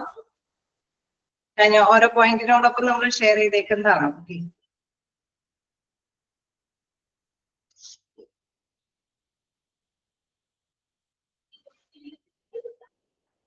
അതേമാതിരി തന്നെയാണ് attitude. It's important organisation behaviour. അതായത് മനോഭാവത്തെ കുറിച്ചിട്ട് നമ്മൾ പറഞ്ഞിരുന്നു. ഓരോരുത്തർക്ക് വ്യത്യസ്ത മനോഭാവങ്ങളൊക്കെ ഉണ്ട് എന്നൊക്കെയുള്ള കാര്യങ്ങളൊക്കെ നമ്മൾ കഴിഞ്ഞ ക്ലാസ്സിൽ ഡിസ്കസ് ചെയ്തു അല്ലെ. ആറ്റിറ്റ്യൂഡിന്റെ ഭാഗത്ത് ഒരുപാട് ഡിസ്കസ് ചെയ്തതാണ്. എന്തുകൊണ്ട് അവർക്ക് അങ്ങനെ തോന്നുന്നു ആ സംഭവത്തില് അല്ലെ. നമ്മളിപ്പോ ഹോസ്പിറ്റലിൽ ഒരു പേഷ്യന്റിനെ ഒക്കെ കൊണ്ടുവന്ന കാര്യമൊക്കെ നമ്മൾ ഡിസ്കസ് ചെയ്തു. അവരുടെ ആ സംഭവത്തിൽ ആ സമയത്തില് അവർക്ക് ഫീൽ ചെയ്യുന്നതുമായി ബന്ധപ്പെട്ടൊക്കെയാണ് ആ മനോഭാവങ്ങൾ ഉണ്ടാവുക. അപ്പൊ എന്താണ് പെർഫോമൻസിൽ മാത്രം ചിലപ്പോൾ ശ്രദ്ധ കേന്ദ്രീകരിക്കുന്നവരുണ്ടാവാം. ചിലപ്പോൾ യുക്തിപരമായ രീതിയിൽ അവരുടെ പഴയ കാല സംഭവങ്ങളോ അല്ലെങ്കിൽ റിലേഷൻഷിപ്പിന്റെ ഒക്കെ ബേസിലൊക്കെ ചില മനോഭാവങ്ങൾക്കൊക്കെ വ്യത്യസ്തതയുണ്ടാവുന്ന കാര്യം കഴിഞ്ഞ ക്ലാസ്സിൽ ഡിസ്കസ് ചെയ്തതാണ് അല്ലെ. അപ്പൊ അതൊക്കെ തന്നെയാണ് ലാസ്റ്റ് ഇവിടെ അല്ലെ ഈ ആറ്റിറ്റ്യൂഡ് ഇമ്പോർട്ടന്റ് ഓർഗനൈസേഷൻ ബിഹേവിയറിലും ഡിസ്കസ് ചെയ്തിരിക്കുന്നത്. ആക്ച്വലി ഇത് ആറ്റിറ്റ്യൂഡിന്റെ അണ്ടറിലും എന്താ പറയുക മനോഭാവം അല്ലെ. നമ്മുടെ ഇത് ലേണിംഗ് തിയറി ഒക്കെയാണ്. ലേണിംഗ് തിയറി നമ്മൾ ഇന്നെടുത്തതാണ്. അതിന് ശേഷമാണ് ഈ പാരഗ്രാഫ് റിലേറ്റ് ചെയ്ത് വരേണ്ടത്. എനിവേ നിങ്ങൾ 2 പാരഗ്രാഫും ജസ്റ്റ് ഒന്ന് വായിച്ചു നോക്കാം. ഏതെങ്കിലും ഭാഗം വിട്ടുപോയിട്ടുണ്ടെങ്കിൽ ചോദിക്കാം, മനസ്സിലാവുന്നില്ല എങ്കിൽ ചോദിക്കാം.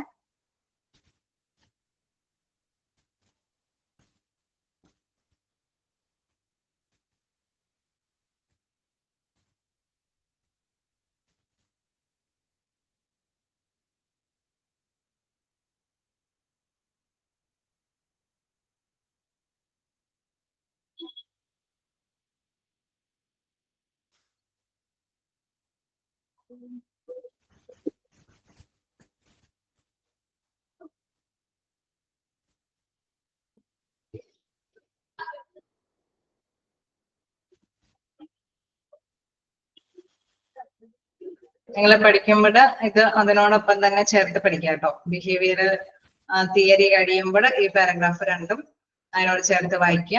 നിങ്ങൾക്ക് അപ്പൊ ഇച്ചിരി മനസ്സിലാക്കി എടുക്കാൻ സാധിക്കും. കാരണം പഠിച്ചതിനോട് ചേർന്ന് തന്നെയാണ് അത് റിലേറ്റ് ചെയ്ത് പറയുന്നത്.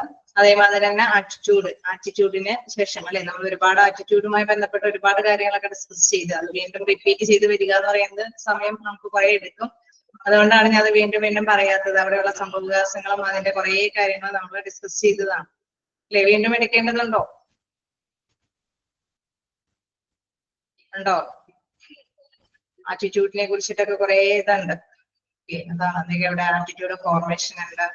അതെങ്ങനെയാണ് ആറ്റിറ്റ്യൂഡ് രൂപം കൊള്ളണമെന്നും ഇതില് പ്രധാനപ്പെട്ട I don't like to company അല്ലെ. അങ്ങനെ കുറെ കാര്യങ്ങളുണ്ട്. ഇതിനോട് ചേർത്താണ് ആ ഒരു ഇത് വേണ്ടത്. ഓക്കെ, അത്രയും മനസ്സിലാക്കാനുള്ളൂ. മനോഭാവങ്ങൾ വ്യത്യസ്തമാണ്. ഓരോരുത്തരുടെയും മനോഭാവം അനുസരിച്ചിട്ട് തന്നെ അവർക്ക് വർക്കുകളും കാര്യങ്ങളും ഓക്കെ കാലം കവർ ചെയ്ത് തന്നെ പോകാം. ഒരുപാട് ക്വസ്റ്റ്യൻസ് എന്താ പറയാ നമുക്ക് ഓരോ ചാപ്റ്ററിൽ നിന്ന് ഒരുപാട് ക്വസ്റ്റ്യൻസ് ഒന്നും നമുക്ക് പ്രതീക്ഷിക്കാം അല്ലെ. ഒരുപാട് ഇത് എന്ന് പറയുന്ന ഒരു ലെങ്തി ചാപ്റ്റർ ആണ്. ഇത് ഒന്നാമത്തെ എല്ലാത്തിനും ചോദിക്കാം അല്ലെ. എന്താണ് റീഇൻഫോഴ്സ്മെന്റ്, എന്താണ് റിട്ടൻഷൻ, അങ്ങനെ എല്ലാം നമുക്ക് ചോദിക്കാൻ സാധ്യതയുണ്ട്. പക്ഷെ ഇതെല്ലാം നമുക്ക് അറിയാവുന്നതുകൊണ്ട് ഒറ്റ വേർഡ്സ് തന്നെ ആയതുകൊണ്ട് ഞാൻ അതൊന്നും അധികം ഇമ്പോർട്ടൻസ് ആയിട്ട് കാണാറില്ല. എങ്കിലും എന്താണ് മെയിൻ ആയിട്ട് ഡെഫിനിഷൻസ് ഒക്കെ ജസ്റ്റ് ഒന്ന് മനസ്സിലാക്കി വെച്ചേക്കുക. കാരണം പല അടിയില് അല്ലെ ഓപ്ഷൻസ് ഒരുപാടുള്ളത് കൊണ്ട് തന്നെ എന്തെങ്കിലും ഓപ്ഷൻസുകൾ വരാൻ സാധ്യതയുണ്ട്. മിക്കവാറും ഞാൻ കണ്ടു പോകുന്നതൊക്കെ അറിയപ്പെടുത്തി പറയാറുണ്ട്. ഓക്കെ, തന്നെ അതേമാതിരി തന്നെ നമുക്ക് നെക്സ്റ്റ് ആറ്റിറ്റ്യൂഡും ഇത് ഓക്കെ അല്ലേ?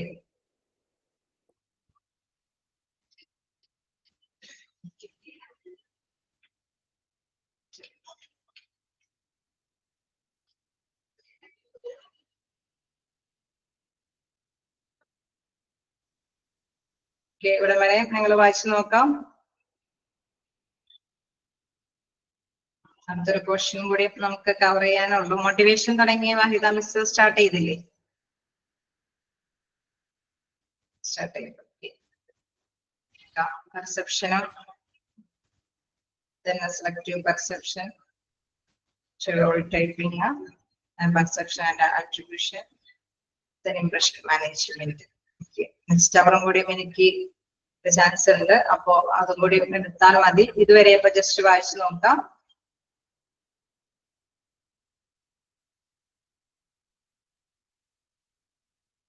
എവിടെയെങ്കിലൊക്കെ നിങ്ങൾ നോട്ട് ചെയ്ത് പോകേണ്ട കാര്യങ്ങളൊക്കെ എന്തെങ്കിലും നോട്ട് ചെയ്ത് പോവുക.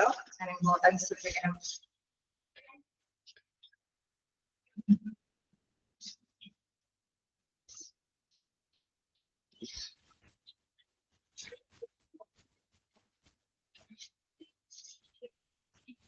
പ്രൈമറി റെയിൻഫോഴ്സ്മെന്റ് അതും സെക്കൻഡറി റെയിൻഫോഴ്സ്മെന്റും നിങ്ങൾ മാർക്ക് ചെയ്തില്ലായിരുന്നോ?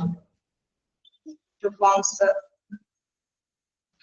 അതിലെ പോസിറ്റീവ് റെയിൻഫോഴ്സ്മെന്റ്, നെഗറ്റീവ് റെയിൻഫോഴ്സ്മെന്റ്, അതേമാതിരി തന്നെ പ്രൈമറി സെക്കൻഡറി മാർക്ക് ചെയ്ത് തരാം. അത് നിങ്ങൾക്ക് മനസ്സിലാവും. പോസിറ്റീവില് വരുന്നതാണ് പ്രൈമറി സെക്കൻഡറി അല്ലെ. പോസിറ്റീവിന്റെ റിവേഴ്സ് ആണ് നെഗറ്റീവ് റെയിൻഫോഴ്സ്മെന്റ്. ഓപ്പറേന്റെ കണ്ടീഷൻ എന്താണ്? അതേമാതിരി തന്നെ അതില് ഒരു ഇതുണ്ട്. ലാസ്റ്റ് പോയിന്റ് മാനേജേഴ്സ്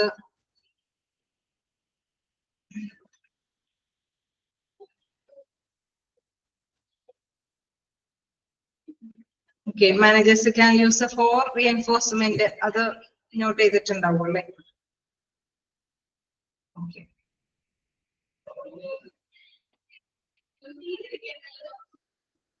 അതേമാതിരി തന്നെ ദ ലോ ഓഫ് എക്സസൈസ്, അതായത്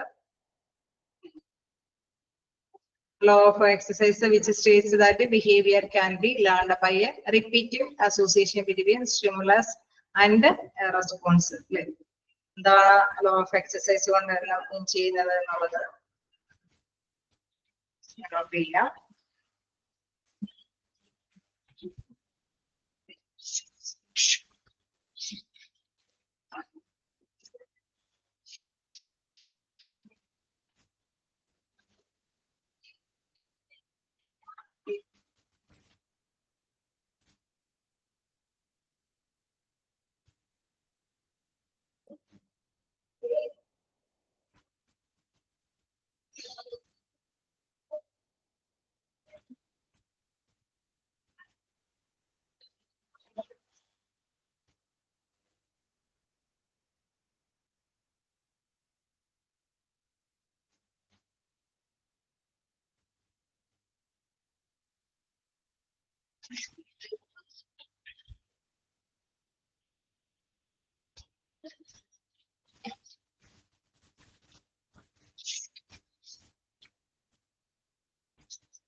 ഓക്കെ ആണോ? വായിച്ചു നോക്കിയായിരുന്നോ?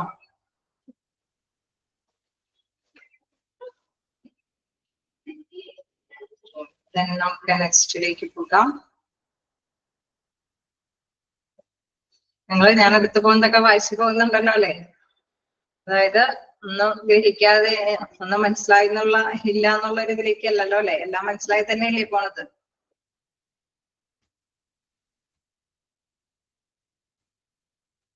അല്ലേ?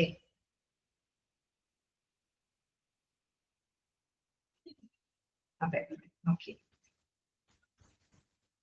കുഴപ്പമില്ല. ഓക്കെ, കാരണം നമുക്ക് ഇതിൽ സ്പീഡ് വേണ്ടിയത് കൊണ്ടാണ്. കാരണം നമുക്ക് ഇത്തിരി അല്ലെ വലിയ ചാപ്റ്റർ ആയിരുന്നു.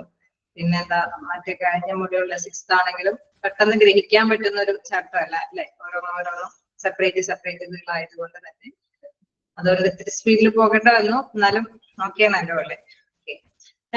നമുക്ക് ഇനി നെക്സ്റ്റ് നോക്കാനുള്ളത് പെർസെപ്ഷൻ ആണ്. പെർസെപ്ഷൻ. ഓക്കെ, അത് നമുക്ക് നോക്കാം. ഒരു അല്ലെ മീഡിയേറ്റർ ആയിട്ട് നിൽക്കുന്ന ഒരു പ്രോസസ്സാണ്. അതായത് perception is an important mediating cognitive process. അതായത് നമ്മളൊരു മധ്യസ്ഥ അല്ലെ വൈജ്ഞാനിക പ്രക്രിയയുമായിട്ട് ബന്ധപ്പെട്ട് വരുമ്പോൾ അതൊരു മധ്യസ്ഥമായിട്ട് നിൽക്കുകയാണ്. നമ്മൾ നേരത്തെ പറഞ്ഞ മാനേജ്മെന്റ് എന്താണോ പറയുന്നത് അത് ഗ്രഹിക്കാനായിട്ട് ചിലർക്ക് ചില അല്ലെ ഒരു ഘടകങ്ങൾ വേണ്ടി വരും. ചിലർക്ക് പെട്ടെന്ന് ഗ്രഹിക്കാൻ പറ്റും, ചിലർക്ക് അത് പെട്ടെന്ന് ഉൾക്കൊള്ളാനായിട്ട് പറ്റിയെന്ന് വരില്ല. ചിലർ എന്താണ് ഉൾക്കൊള്ളാൻ ശ്രമിക്കും. ഇൻ കേസ് പറ്റിയില്ലെങ്കിലും എല്ലാവരോടും അല്ലെ ചില കാര്യങ്ങൾ നമുക്കറിയാം. ചില വ്യക്തികൾക്ക് ഗ്രഹിക്കാൻ പറ്റിയില്ലെങ്കിലും എങ്ങനെയെങ്കിലും അത് മനസ്സിലാക്കിയെടുക്കാനായിട്ട് ആരുടെയെങ്കിലും സപ്പോർട്ടോട് കൂടിയിട്ട് മനസ്സിലാക്കിയെടുക്കാനായിട്ട് ഒക്കെ ശ്രമിക്കുന്നവരുണ്ട് അല്ലെ. അപ്പൊ പെർസെപ്ഷൻ എന്ന് പറയുന്നത് is an important mediating cognitive process. Cognitive പ്രോസസ്സിന്റെ ഒരു മധ്യസ്ഥനായിട്ട് നിൽക്കുന്ന ഒരു ഇമ്പോർട്ടന്റ് ആയിട്ടുള്ള ഒരു ഫാക്ടറാണ് അല്ലെ, വ്യാഖ്യാനിക്കാനായിട്ടുള്ള ഒരു ഫാക്ടറാണ് ധാരണ എന്ന് പറയുന്നത്. Then, though this complex process, persons make in repetition of the stimulus or situation they are faced with. അതായത് അവരെങ്ങനെയെങ്കിലൊക്കെ അത് ഫേസ് ചെയ്യാനായിട്ട് അല്ലെ, എന്ത് സങ്കീർണമായിട്ടുള്ള പ്രവർത്തനങ്ങളാണ് തരുന്നതെങ്കിലും ആ ഒരു സിറ്റുവേഷൻ അനുസരിച്ചിട്ട് അതിനെ ഫേസ് ചെയ്യാനായിട്ടുള്ള ഒരു ഉദ്ദേശത്തിലേക്ക് എത്തിക്കുകയാണ് ചെയ്യുന്നത്. ഇതിലെ പ്രധാനമായിട്ടും പറയുന്നത് both selectivity and organization go into perceptual interpretations. അതായത് externally selectivity is affected by intensity, size, contrast, repetition, then motion and novelty and familiarity.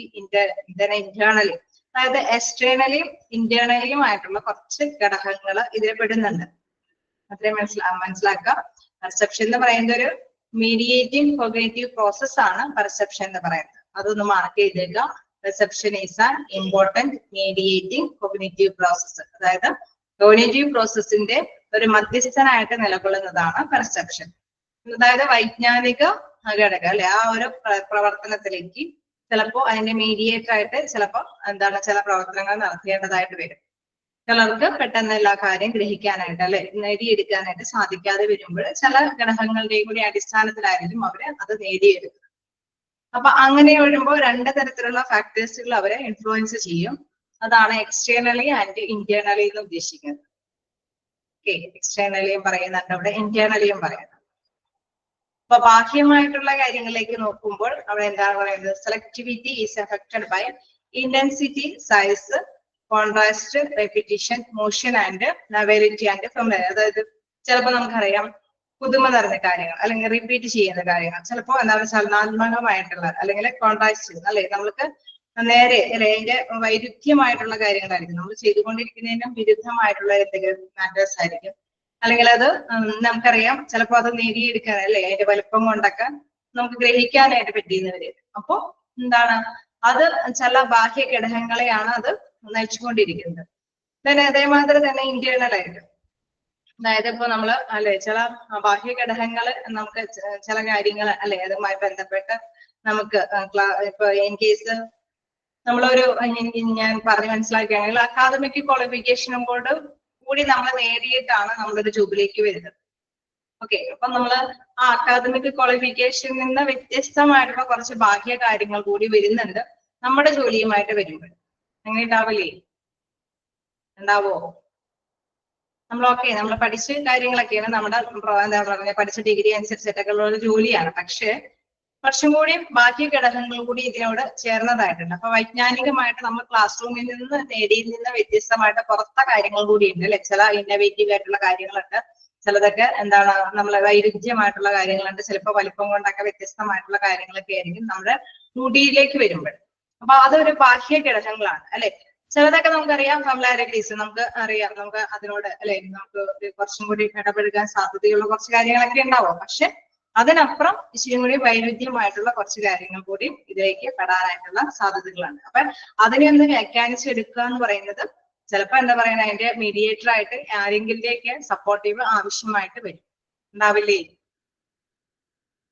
ഉണ്ടാവോ? ഓക്കെ, അപ്പോ ഇനി നമുക്ക് നോക്കാം എന്താണ് ഇന്റേണലി ആയിട്ടുള്ള കുറച്ച് കാര്യങ്ങൾ നമ്മൾ പറയുമ്പോൾ individual motivation, learning and personality. അതായത് നമുക്കറിയാം ചില നമ്മുടെ പ്രേരണ ഘടകങ്ങളുണ്ട് നമ്മുടെ മനസ്സിൽ അല്ലെ, ശരീരത്തിൽ തന്നെ ചില പ്രേരണ ഘടകങ്ങളുണ്ട്. നമുക്ക് പഠിക്കണമെന്നുള്ള വ്യക്തിത്വ മനോഭാവങ്ങളൊക്കെ ഇന്റേണലി നമുക്ക് നമ്മുടെ മൈൻഡിലുണ്ട്. പക്ഷെ കുറച്ച് ബാഹ്യ ഘടകങ്ങൾ കൂടി വരുമ്പോഴാണ് ആ കാര്യം നമുക്ക് സാക്ഷാത്കരിക്കാനായിട്ട് സാധിക്കുന്നുള്ളൂ അല്ലെ. നമ്മുടെ വൈജ്ഞാനികമായിട്ടുള്ള കുറച്ച് ലേണിംഗ് നമ്മുടെ കയ്യിലുണ്ട്, പക്ഷെ അതിന്റെ കൂട്ടത്തിൽ കൂടെ കുറച്ച് അഡീഷണൽ ആയിട്ടുള്ള കാര്യങ്ങൾ കൂടി എക്സ്റ്റേണലി ആയിട്ടുള്ള ഫാക്ടേഴ്സ് വേണം. ഒപ്പം ഇന്റേണലി ആയിട്ട് നമുക്ക് എക്സ്റ്റേണൽ ആയിട്ടുള്ള ഫാക്ടേഴ്സ് വേണമെന്ന് ഉണ്ടെങ്കിൽ തീർച്ചയായിട്ടും ഇന്റേണലി നമ്മളെ മോട്ടിവേറ്റ് ചെയ്യണം അല്ലെ. നമ്മുടെ വ്യക്തിത്വത്തിൽ ചില ഘടകങ്ങൾ ഉണ്ടെങ്കിൽ മാത്രമാണ് ചില കാര്യങ്ങൾ കൂടി വേണം എന്നുള്ളൊരു ടെൻഡൻസിയിലേക്ക് എത്തുകയുള്ളൂ അല്ലെ. നമ്മളെ സ്റ്റിമുലേറ്റ് എന്ന് വെച്ചാൽ നമ്മളെ ഉത്തേജിപ്പിക്കാനായിട്ട് സ്റ്റിമുലേറ്റ് ചെയ്യാനായിട്ടുള്ള ഒരു മോട്ടിവേഷൻ നമ്മുടെ മൈൻഡിൽ ഉണ്ടാവണം. എങ്കിൽ മാത്രമാണ് ചില ജോലികൾ ഏറ്റെടുക്കാനായിട്ട് തയ്യാറാവുള്ളൂ അല്ലേ. ശരിയല്ലേ? ഓക്കെ. അപ്പൊ ഇങ്ങനെ വരുമ്പോൾ നമുക്കറിയാം നമ്മുടെ ക്ലാസ് റൂം പഠനത്തോടൊപ്പം തന്നെ എക്സ്റ്റേണൽ ഫാക്ടേഴ്സ് ഉണ്ട്. അതോടൊപ്പം തന്നെ ഇന്റേണൽ ആയിട്ടുള്ള ചില മോട്ടിവേഷൻസും കൂടി ഒത്തു ചേരുമ്പോഴാണ് ചില കാര്യങ്ങളൊക്കെ നേടിയെടുക്കാനായിട്ട് ശ്രമിക്കുന്നത് അല്ലെ. After the stimulus situation is fulfilled by the selective processor, the incoming information is organized into meaningful word. അപ്പൊ ഇങ്ങനെ വരുമ്പോൾ നമുക്കറിയാം അത് നല്ലൊരു അല്ലെ നല്ല ഒരു എന്താ പറയാ നമ്മുടെ ഇൻഫോർമേഷൻസിലേക്ക് എത്തിക്കുകയാണ്. ഓർഗനൈസേഷനെ സംബന്ധിച്ച് അങ്ങനെയൊക്കെയുള്ള ബാഹ്യ ഘടകങ്ങൾ അത് എല്ലാം കൂടി കൂടിച്ചേരുമ്പോൾ എന്താണ് മാനേജ്മെന്റ് നിർദ്ദേശത്തോട് വളരെ വ്യത്യസ്തമായിട്ട് പ്രതികരിക്കാനായിട്ട് അല്ലെ. നമുക്ക് ഓക്കെ അവരുദ്ദേശിച്ച ആശയത്തിലൂടെ നമ്മൾ നേരത്തെ പറഞ്ഞ ചിലതൊക്കെ എന്തെങ്കിലും കൊണ്ടുവന്നാൽ തന്നെ ചിലരത് കൺസിഡർ ചെയ്യില്ല അല്ലെ. പാക്കേജസ് തരാന്ന് പറഞ്ഞാൽ കൂടി ചിലരത് പരിഗണിക്കില്ല. അപ്പൊ അതേസമയം ചിലർ ഉൾക്കൊണ്ടാൽ പോലും പക്ഷെ അവർക്ക് അതിലേക്ക് എത്തിപ്പെടാനായിട്ട് പറ്റാതെ വരും. കാരണം എക്സ്റ്റേണൽ കുറെ ഫാക്ടേഴ്സുകൾ ഉണ്ട്. അപ്പൊ അതും കൂടി കവർ ചെയ്തിട്ട് വേണം അത് ഉൾക്കൊള്ളാനായിട്ട് സാധിക്കുള്ളൂ അല്ലെ. അങ്ങനെ വരുമ്പോൾ മാനേജ്മെന്റ് നിർദ്ദേശത്തോട് അവര് പതിയെ അവരുടെ മോട്ടിവേഷനും അവർ എക്സ്റ്റേണൽ ആയിട്ടുള്ള ഫാക്ടേഴ്സ് ഒക്കെ കൂടി ഒന്നിച്ച് ഒത്തൊരുമയോടുകൂടി തന്നെ നിന്ന് പ്രതികരിച്ച് എന്താണ് അത് നല്ല ലക്ഷ്യത്തിലേക്ക് അല്ലെ അത് നന്നായിട്ട് തന്നെ മനസ്സിലാക്കി അത് ഗ്രഹിക്കാനായിട്ട് അവര് തയ്യാറാകും എന്നുള്ളതാണ്. Okay. The incoming information is organised into meaningful goal. ഒരു മെയിൻ ആയിട്ടുള്ള ഒരു മീനിങ്ഫുൾ ആയിട്ടുള്ള ഒരു ലക്ഷ്യത്തിലേക്ക് എത്തും. ഓക്കെ. ക്ലിയർ ആയോ എന്താണ് ആ പാരഗ്രാഫ് കൊണ്ട് ഉദ്ദേശിച്ചെന്നുള്ളത്? ജസ്റ്റ് ഒന്ന് വായിച്ചു നോക്കാം. എല്ലാവർക്കും പെട്ടെന്ന് ചിലപ്പോൾ ഗ്രഹിക്കാൻ പറ്റിയിട്ടുണ്ടാവില്ല എങ്കിലും ജസ്റ്റ് പോയിന്റ്സ് ഒക്കെ നോട്ട് ചെയ്യുക. എക്സ്റ്റേണലി ആയിട്ടുള്ള കുറച്ച് കാര്യങ്ങളുണ്ട്, ഇന്റേണലി ആയിട്ടുള്ള കുറച്ച് കാര്യങ്ങളുണ്ട്. പിന്നെ പെർസെപ്ഷൻ എന്ന് പറയുന്നത് ഇമ്പോർട്ടന്റ് മീഡിയേറ്റിംഗ് കൊഗ്നിറ്റീവ് പ്രോസസ് ആണ്. കൊഗ്നിറ്റീവ് പ്രോസസ് എന്താണെന്ന് വെച്ചാൽ വൈജ്ഞാനിക പഠനം എന്നുള്ളത് അല്ലെ. നമ്മൾ നേരത്തെ ഡിസ്കസ് ചെയ്തതാണ്. ക്ലാസ് റൂമിൽ നമുക്ക് കുറച്ച് പഠനങ്ങൾ അല്ലെ നമ്മുടെ മൈൻഡിലേക്ക് നമുക്ക് കുറച്ച് തിയറിക്കൽ ആയിട്ടുള്ള നോളജുകൾ ജസ്റ്റ് വായിച്ചു നോക്കാം.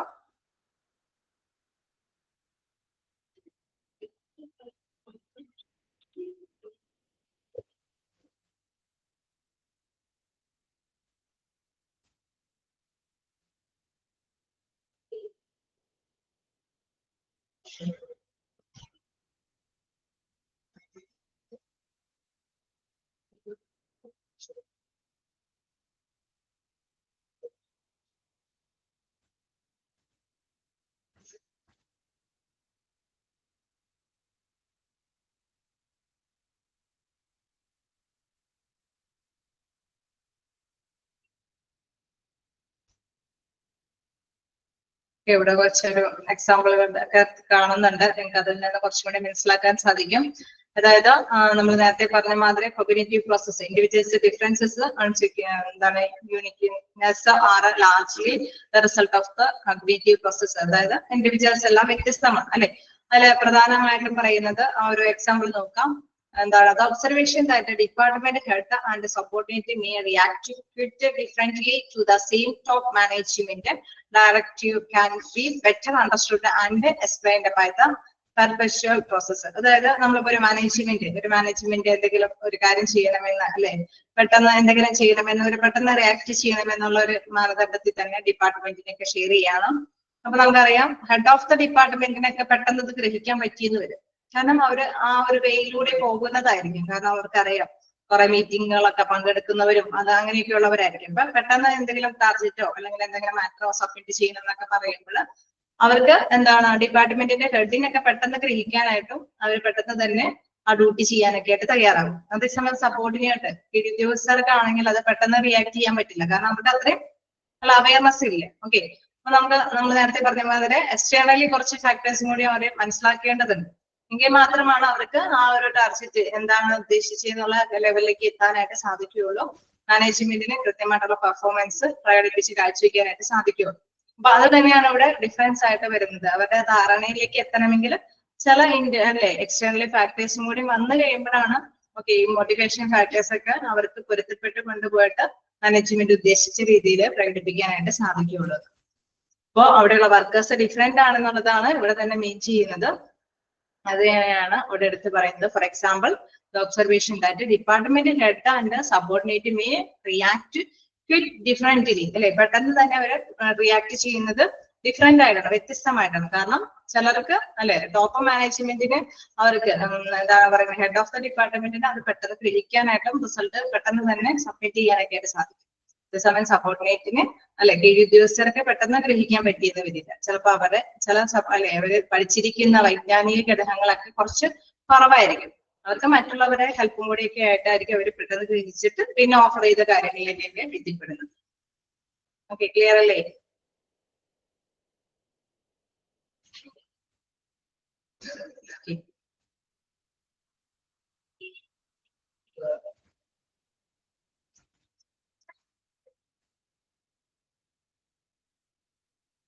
നിങ്ങളൊരു കുറച്ചു നേരം ബ്രേക്ക് എടുത്തോളൂ.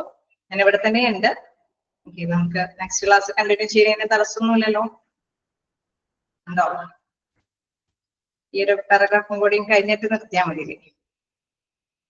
ഓക്കെ, ഈ ഒരു പാരഗ്രാഫും കൂടി ഒന്ന് ജസ്റ്റ് ഒന്ന് നോക്കാം, എന്നിട്ട് നിർത്താം. അപ്പൊ നമുക്ക് ബേസിക് പെർഫെക്ഷൻ പ്രോസസ് നോക്കി അത് തുടങ്ങി മാനേജ്മെന്റ്.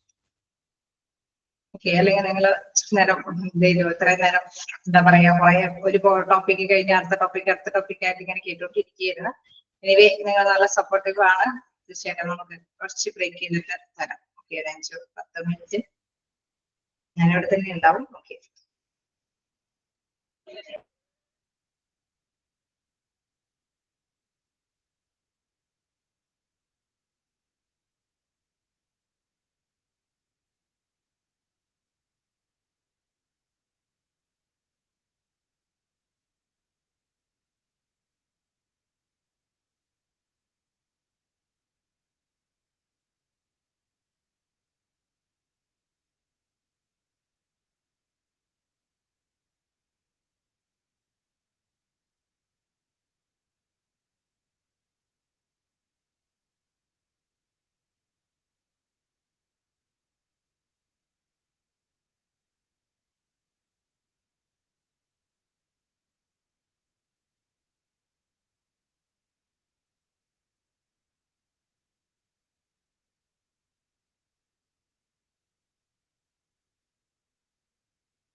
ഓക്കെ അല്ലേ?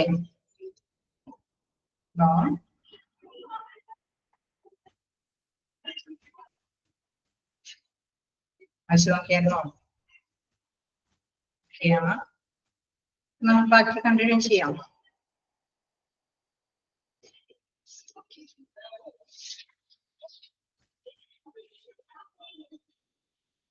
നമ്മൾ കണ്ടു എന്താണ് വ്യത്യസ്തമായിട്ടുള്ള ആംഗിളിലൂടെയാണ് ഓരോ വ്യക്തികളും അത് വീക്ഷിക്കുന്നത് എന്നുള്ള കാര്യം നമ്മൾ കണ്ടു. ചിലപ്പോൾ നമുക്കറിയാം ഈ പറഞ്ഞ മാതിരി എന്താണ് വൈജ്ഞാനിക ഘടകങ്ങൾ എന്ന് പറയുമ്പോൾ അവർക്ക് ചിലപ്പോൾ പെട്ടെന്ന് ഗ്രഹിക്കാൻ പറ്റിയില്ല, അപ്പൊ എക്സ്റ്റേണലി ഫാക്ടേഴ്സും കൂടി റെക്കമെൻഡ് ചെയ്യണമെന്ന് പറഞ്ഞു അല്ലെ. ചിലപ്പോഴൊക്കെ ഈ ഒരു വ്യാഖ്യാനിക്കുന്നത് വളരെ നമ്മള് ശരിയായ ഒരു മാനേജ്മെന്റ് നല്ല രീതിയിൽ വ്യാഖ്യാനിച്ചു കൊടുക്കുന്നത് ചിലപ്പോൾ വളച്ചൊടിക്കാനായിട്ട് സാധ്യതകളുണ്ട്. അപ്പൊ അങ്ങനെ വരുമ്പോൾ എന്താണ് മാനേജ്മെന്റ് എന്താണ് വ്യാഖ്യാനിച്ചു കൊടുക്കുന്നത് അത് എന്താണ് സബോർഡിനേറ്റ് ആണെങ്കിലും മറ്റു ഡിപ്പാർട്ട്മെന്റിലെ ഹെഡൊക്കെ ആണെങ്കിലും കൃത്യമായിട്ട് തന്നെ അത് ഗ്രഹിക്കണം. അതല്ലെങ്കിൽ കൃത്യമായിട്ട് ഗ്രഹിക്കുകയാണെങ്കിൽ അവര് മോട്ടിവേഷനോട് കൂടിയിട്ട് വർക്ക് ചെയ്യാൻ തയ്യാറാവുകയും ചെയ്യും. മാനേജ്മെന്റ് എന്താണോ ഓഫർ ചെയ്തത് അതൊക്കെ കരസ്ഥമാക്കാനൊക്കെ ആയിട്ട് തയ്യാറാവും.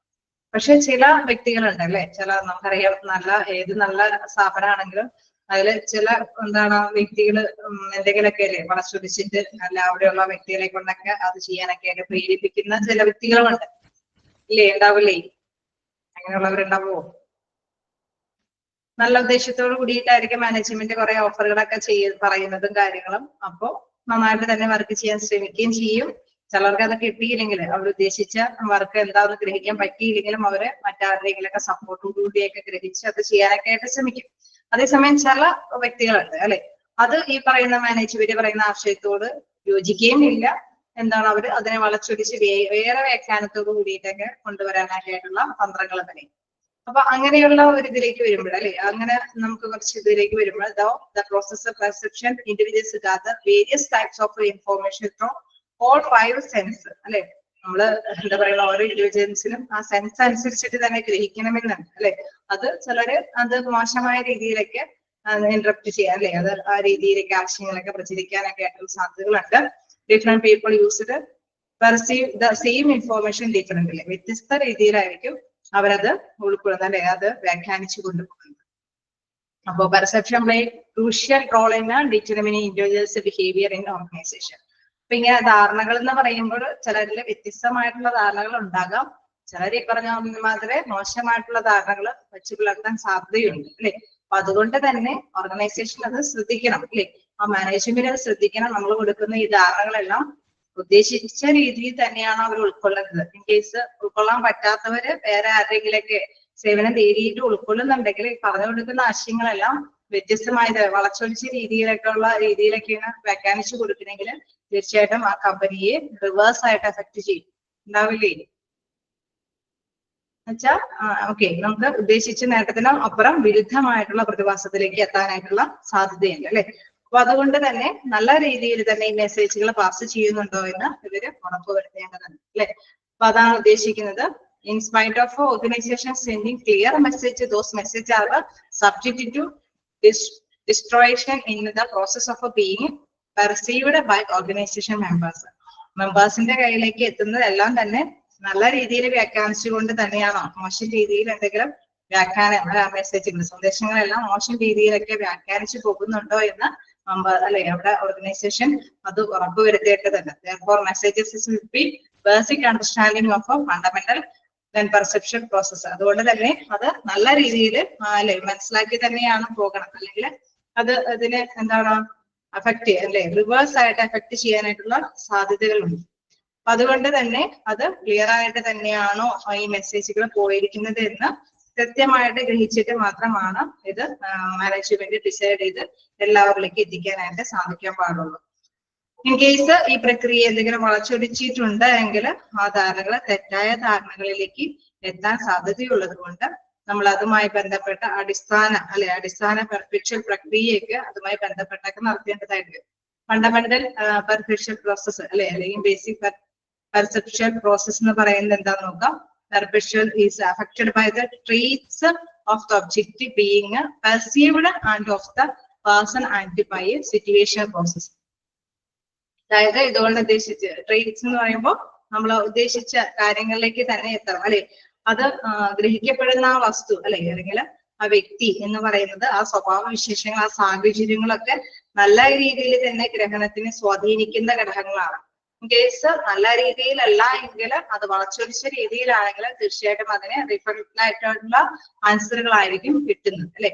അപ്പൊ അതുമായി ബന്ധപ്പെട്ടുള്ള ക്യാരക്ടറിസ്റ്റിക്സ് നോക്കാം. Characteristics of the object include contrast, intensity, motivate അല്ലെ. അതില് പ്രധാനമായിട്ടും എടുത്തു പറയുന്നുണ്ട് അത് റിവേഴ്സ് ആയിട്ടുള്ള ഇതുകൾ വരാനായിട്ടുള്ള സാധ്യതകൾ ഉള്ളത് കൊണ്ട് തന്നെ അല്ലെ വൈരുദ്ധ്യമായിട്ടുള്ള കാര്യങ്ങൾ ഉണ്ടാവാം.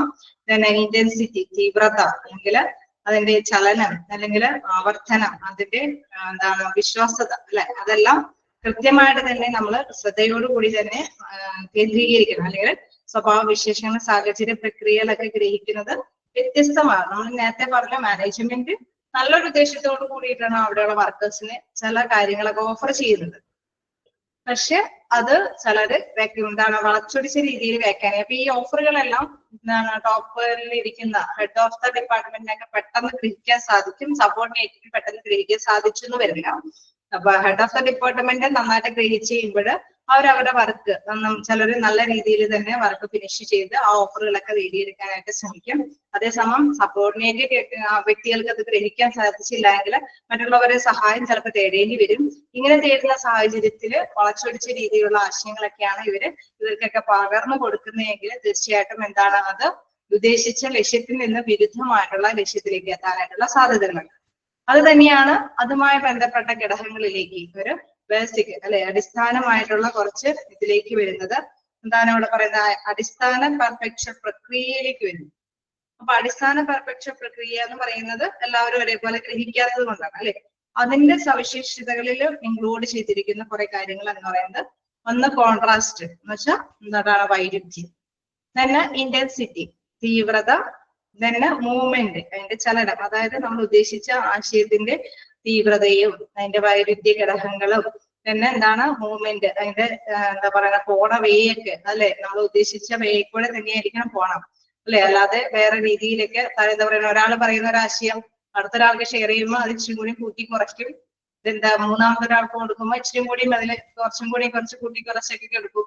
അങ്ങനെയൊക്കെ ഉണ്ടാവില്ലേ? ഞാൻ ഉദ്ദേശിച്ച ഇതിലേക്ക് ഞാൻ എത്തുന്നുണ്ടോ എന്ന് അറിയാനാണ്. ഉണ്ടാവില്ലേ? ഓക്കെ, അതാണ് നമ്മൾ ഉദ്ദേശിക്കുന്നത്. നമ്മൾ ഉദ്ദേശിച്ച ആ ഒരു മാനേജ്മെന്റ് ഉദ്ദേശിച്ച ലെവലിൽ നിന്ന് വ്യത്യസ്തത അതിൽ കടന്നുകൂടാനായിട്ടുള്ള സാധ്യതകളുണ്ട്. ഓക്കെ, അപ്പൊ എന്താണ് അതിൽ പുതുമയായിട്ടുള്ള കാര്യങ്ങളൊക്കെ വരുമ്പോൾ ചിലപ്പോൾ അഡീഷണൽ ആയിട്ട് കൂട്ടിച്ചേർക്കാനൊക്കെ ആയിട്ടുള്ള സാധ്യതകളുണ്ട്. നമുക്ക് അതിന്റെ മറ്റൊരു ഇതിലേക്ക് നോക്കാം. Characteristics of the person include attitude. അവിടെ അവരെ വ്യക്തികളുടെ കാര്യത്തിലേക്ക് പോകും. അപ്പൊ ഓർഗനൈസേഷൻ നിശ്ചയിച്ച ആശയത്തിന്റെ ഉള്ളില് എന്താണ് കുറച്ച് കാര്യങ്ങളൊക്കെ നമ്മൾ കണ്ടു, വ്യത്യസ്തമായിട്ടുള്ള സവിശേഷതകൾ കണ്ടു. ഇനി അതേമാതിരി തന്നെ പേഴ്സൺസിന്റെ കാര്യത്തിൽ കുറച്ച് വ്യത്യസ്തതകളുണ്ട് അല്ലെ. ഓരോരുത്തരുടെയും ആറ്റിറ്റ്യൂഡുകൾ മനോഭാവങ്ങൾ വ്യത്യസ്തമായിരിക്കും, സങ്കല്പങ്ങൾ അല്ലെ സെൽഫ് കൺസെപ്റ്റുകൾ വ്യത്യസ്തമായിരിക്കും, അത് പേഴ്സണാലിറ്റി വ്യക്തിത്വം എന്നുള്ളതും വ്യത്യസ്തമായിരിക്കും അല്ലെ. ശരിയല്ലേ? ആണോ? ഓക്കെ, അപ്പൊ അത് തന്നെയാണ് നമുക്ക് വ്യത്യസ്തങ്ങളായതുകൊണ്ട് തന്നെ the details of a particular situation affect the way of a person perceive an object. The same person may perceive the same object വേറെ differently in a different situation. അപ്പൊ ഇതെല്ലാം വ്യത്യസ്തമായതുകൊണ്ട് തന്നെ ചില പേഴ്സൺസ് അല്ലെ ഒരു സമയത്ത് ചിലപ്പോൾ ഒരുപോലെ പ്രതികരിച്ചാലും ചില വ്യത്യസ്ത സമയത്ത് എന്താണ് വേറൊരു സമയത്താണെങ്കിൽ അവർ വ്യത്യസ്ത നിലപാടായിരിക്കും. കാരണം അവരുടെ സാഹചര്യം അനുസരിച്ച് അവരുടെ നിലപാട് മാറ്റും ഇല്ലേ, ഉണ്ടാവില്ലേ? ഓക്കെ, അപ്പൊ the process through which a person perceptions are altered by the situation include selection, organisation, attribution, stereotyping are particularly privileged to organisation. അതൊക്കെ നിങ്ങൾ ഒന്നും കൂടി ഇവിടെ പഠിക്കുന്നുണ്ട്. അപ്പൊ എന്താന്നുള്ളത് നോക്കാം. അപ്പൊ ഇതിൽ പറയുന്നത് എന്താന്ന് വെച്ച് കഴിഞ്ഞാൽ നമ്മളുടെ ഈ മനുഷ്യന്റെ മനോഭാവങ്ങളും കാര്യങ്ങളൊക്കെ വ്യത്യസ്തമാണ്. അതേമാതിരി തന്നെ ആശയങ്ങളും കുറെ വ്യത്യസ്തത വളർത്തി അല്ലെ അതിലൊക്കെ ഇൻക്ലൂഡ് ആവാൻ സാധ്യതയുണ്ട്. അപ്പൊ അതുകൊണ്ട് തന്നെ വ്യത്യസ്ത സമയങ്ങളിൽ വ്യത്യസ്ത നിലപാടുകളായിരിക്കും ഉണ്ടാവുക. അവിടെയുള്ള മാനേജ്മെന്റ് ഉദ്ദേശിച്ച രീതിയിൽ ചിലപ്പോൾ ഉദ്ദേശിച്ച ആശയം തന്നെ എല്ലാവരിലേക്കും എത്തണമെന്നില്ല. അതേമാതിരി തന്നെ അവിടെയുള്ള പേഴ്സൺസ് അവിടെയുള്ള എംപ്ലോയീസ് ഒരേപോലെ തന്നെ ഉൾക്കൊള്ളണമെന്നുമില്ല. കാരണം എല്ലാം വ്യത്യസ്തമാണ് അല്ലെ. അപ്പൊ അങ്ങനെ വരുമ്പോൾ അതിന്റെ രീതികളിലേക്ക് കുറച്ച് വ്യത്യസ്തതയൊക്കെ ഉൾപ്പെടാനായിട്ടുള്ള സാധ്യതകളുണ്ട്. ഇനി അതുമായി ബന്ധപ്പെട്ട് നമുക്ക് സെലക്റ്റീവ് പെർസെപ്ഷൻ എന്താണെന്ന് നോക്കാം. ഈ ആശയങ്ങളൊക്കെ ഓരോന്നും എന്താ പറയുക ഒരു ബിഹേവിയറൽ ആയിട്ടുള്ള സയൻസ് ആണ്. മനുഷ്യന്റെ എന്താ പറയുക ഒരു പെരുമാറ്റ രീതിയാണ് നമ്മൾ പഠിക്കുന്നത്. അത് തന്നെയാണ് അല്ലെ ഓർഗനൈസേഷൻ ബിഹേവിയർ ആണ്. അപ്പൊ മാനേജ്മെന്റ് ഇങ്ങനെ അവിടെയുള്ള എംപ്ലോയീസിനെ കുറിച്ചിട്ട് ഒരു ബിഹേവിയർ മനസ്സിലാക്കി ആറ്റിറ്റ്യൂഡുകൾ നിലപാടുകളൊക്കെ മാറ്റിയെടുക്കുക, എന്നിട്ട് ഓർഗനൈസേഷന്റെ ലക്ഷ്യം നേടിയെടുക്കുക എന്നുള്ളതാണ് പരമപ്രധാനമായിട്ടുള്ള കാര്യം. അപ്പൊ അതുമായി ബന്ധപ്പെട്ട് നോക്കുമ്പോൾ സെലക്ടീവ് പെർസെപ്ഷൻ എന്താണ് സെലക്ടീവ് പെർസെപ്ഷനിൽ പറയുന്നത്? Selective perception is the process. അതൊരു പ്രോസസ്സാണ്. അപ്പൊ filtering out the information that makes us unformatable or a conflict with our beliefs. ചില യാഥാസ്ഥിതികൾ അല്ലെങ്കിൽ ചില വിശ്വാസങ്ങളെല്ലാം ശരിയാവണമെന്നുണ്ട്, ചിലപ്പോൾ ശരിയല്ലാത്ത വിശ്വാസങ്ങൾ ഉണ്ടാവാനായിട്ടുള്ള സാധ്യതകളുണ്ട് അല്ലെ. അപ്പൊ ശരിയല്ലാത്ത കാര്യങ്ങളൊക്കെ ഫിൽറ്റർ ചെയ്ത് അല്ലെ നമ്മളത് അരിച്ച് ഒഴിവാക്കി കളയണം എന്നുള്ളതാണ് സെലക്ടീവ് പെർസെപ്ഷനിൽ പറയുന്നത്. അതായത് സെലക്ട് ചെയ്തെടുക്കണം. കുറച്ച് ശരിയായ ധാരണകള് ചിലങ്കിൽ യോഗ്യമായിട്ടുള്ള കാര്യങ്ങളൊക്കെ വിശ്വാസമാണ്, പക്ഷെ അതിൽ ചിലപ്പോൾ സംതിങ് റോങ് കണ്ടെത്തിയിട്ടുണ്ടെങ്കിൽ അത് കണ്ടെത്തിയത് എന്താണോ അത് ഒഴിവാക്കിയിട്ട് അത് നിലനിർത്തി കൊണ്ടുപോകാനായിട്ട് ശ്രമിക്കണം. ഇപ്പൊ നമുക്കറിയാം, ഞാൻ കുറച്ച് എക്സാമ്പിൾ തരുന്നുണ്ട്. For example, manager has A very positive ആയിട്ട് ഞാൻ ഇത് വായിക്കണം എന്നില്ല, നിങ്ങൾക്ക് ഞാൻ പറയാം. ഇതിൽ ഉദ്ദേശിച്ചിരിക്കുന്ന ആശയം എന്ന് വെച്ച് കഴിഞ്ഞാൽ ഒരു മാനേജർ അല്ലെ ഒരു പർട്ടിക്കുലർ ആയിട്ടുള്ള ഒരു വർക്കറിനെ നോട്ടീസ് ചെയ്യുമ്പോൾ എന്താ വർക്കർ എപ്പോഴും നന്നായിട്ട് തന്നെയാണ് സമർത്ഥമായിട്ടുള്ള ഡ്യൂട്ടിയാണ് ചെയ്യുന്നത്, പക്ഷെ അദ്ദേഹം നന്നായിട്ട് തന്നെ വർക്ക് ചെയ്യുന്നുണ്ടെന്നാണ് മാനേജറിന്റെ മൈൻഡിലുള്ളത്. പക്ഷെ ചില സമയത്ത് ഒരു സുപ്രഭാതത്തിൽ അദ്ദേഹം വിഡിത്തങ്ങളൊക്കെ ചെയ്തു വയ്ക്കുന്നത് കണ്ടു. അപ്പൊ എന്താണ്, അദ്ദേഹം നന്നായിട്ട് വർക്ക് ചെയ്യുന്നുണ്ടെന്നും പറഞ്ഞുകൊണ്ട് ഒരുപാട് വലിയ വലിയ കാര്യങ്ങളൊക്കെ അദ്ദേഹത്തിന് ഏൽപ്പിക്കാനാണ് മാനേജറിന്റെ തീരുമാനം. പക്ഷെ ഒരു പെട്ടെന്ന് ഒരു സുപ്രഭാതത്തിൽ അദ്ദേഹം ഇടയ്ക്കുന്നത് നോക്കിയപ്പോഴാണ് വിഡിത്തങ്ങളൊക്കെ ചെയ്തു വെക്കുന്നത് ശ്രദ്ധയപ്പെട്ടത്. അങ്ങനെ വരുമ്പോ മാനേജ്മെന്റ് എന്തെങ്കിലും തീരുമാനമെടുക്കുമോ? എന്തെങ്കിലും തീരുമാനങ്ങൾ അദ്ദേഹത്തിന്റെ മൈൻഡിൽ വരുമോ? കുറച്ച് ഓഫറുകളൊക്കെ ഇങ്ങനെ വെച്ചേക്കുന്നത് ഉണ്ടാവോ? യെസ് ഉണ്ടാവോ? എന്ന് വെച്ചാൽ അദ്ദേഹം സമർത്ഥമായിട്ട് ഡ്യൂട്ടി ചെയ്തുകൊണ്ടിരിക്കുന്ന വ്യക്തിയാണെന്നാണ് മാനേജറിന്റെ നിലപാട്. അത് തന്നെയാണ് മാനേജർ ഗ്രഹിച്ചിരിക്കുന്നത്. പക്ഷെ ഇടയ്ക്ക് ഒരു ദിവസം ചെന്നപ്പോൾ അദ്ദേഹം കുറെ വിഡിത്തരങ്ങളൊക്കെ ചെയ്തു വെച്ചേക്കാണ്. അപ്പോ ഇദ്ദേഹം നല്ല സമർത്ഥമായിട്ട് ഡ്യൂട്ടി ചെയ്യുന്നത് കൊണ്ട് വലിയ വലിയ കാര്യങ്ങളൊക്കെ ഇദ്ദേഹത്തിനെ ഏൽപ്പിക്കാന്നൊക്കെ വിചാരിച്ച് കുറെ പ്ലാൻ ചെയ്ത് വെച്ചിട്ടുണ്ട് മാനേജ്മെന്റ്. പക്ഷെ ചില സമയത്ത് ഒരു പെട്ടെന്ന് ഒരു സുപ്രഭാതത്തിൽ ചെന്നപ്പോഴാണ് അദ്ദേഹം വിഡിത്തം ചെയ്ത് വെച്ചിരിക്കുന്നത് കണ്ടത്. അങ്ങനെ വരുമ്പോൾ എന്താണ്, ഇദ്ദേഹം തീരുമാനിച്ചു വെച്ചിരിക്കുന്ന വലിയ വലിയ തീരുമാനങ്ങളൊക്കെ എന്താണ് അവർക്ക് റോങ് ആണെന്നുള്ള നിലപാടിലേക്ക് എത്തേണ്ടതായിട്ട് വരും അല്ലേ? ഉണ്ടാവില്ലേ? ഉണ്ടാവും. ഓക്കെ, കാരണം നമുക്കറിയാം അദ്ദേഹത്തിന്റെ മൈൻഡിൽ ഇദ്ദേഹം സമർത്ഥനായ ഒരു തൊഴിലാളിയാണ്, പക്ഷെ ഒരു സുപ്രഭാതത്തിൽ ചെന്നപ്പോഴാണ് ഇദ്ദേഹം വിഡിത്തം ചെയ്യുന്നുണ്ടെന്ന് ശ്രദ്ധയിൽപ്പെട്ടത്. അങ്ങനെ വന്നപ്പോഴാണ് അദ്ദേഹത്തിന് ആ നിലപാട് എടുക്കേണ്ടതായിട്ട് വരുന്നത് അല്ലെ. അപ്പൊ അതാണ് ഇവിടെ ഉദ്ദേശിക്കുന്നത്. അങ്ങനെ വരുമ്പോഴെന്താണ് ഫിൽറ്റർ ചെയ്ത് മാറ്റണം അല്ലെ. ചില നിലപാടുകൾ ശരിയാണെന്ന് വിശ്വാസത്തില് ശരിയാണെന്നാണ് അദ്ദേഹം ഗ്രഹിച്ചത്, പക്ഷെ സംതിങ് റോങ് ഇദ്ദേഹത്തിന് ചില റോങ്ങുകളൊക്കെ ഇട്ടെന്ന് ഗ്രഹിക്കുകയാണ്. അങ്ങനെ ആ ഒരു ഒബ്സർവേഷനിലൂടെ തന്നെ ഇദ്ദേഹത്തിന് ചില നിലപാടുകളിൽ നിന്നൊക്കെ ഒഴിവാക്കാനായിട്ട് അദ്ദേഹം ആ ഒരു തീരുമാനത്തിലേക്ക് എത്തുകയാണ്. പിന്നെ അതാണ് ആ ഒരു ഇതിലേക്ക് പറഞ്ഞിരിക്കുന്നത്. ജസ്റ്റ് നിങ്ങളൊന്നും കൂടി ഒന്ന് വായിച്ചു നോക്കുക എന്താന്നുള്ളത്. എന്തെങ്കിലും വ്യത്യസ്തതയുണ്ടെങ്കിൽ ചോദിക്കാം. ഓക്കെ, ഇതുവരെ എടുത്തതും ഒന്ന് ജസ്റ്റ് വായിച്ചു നോക്കുള്ളൂ. ഞാൻ ചെറിയൊരു ഗ്യാപ്പ് തന്നില്ല, ഇവിടെ ഒരു 2-3 പോയിന്റ്സും കൂടി ഇതിനോടൊപ്പം എടുത്ത് ജസ്റ്റ് വായിച്ചിട്ട് ഇതുവരെ ഒന്ന് നോക്കുക.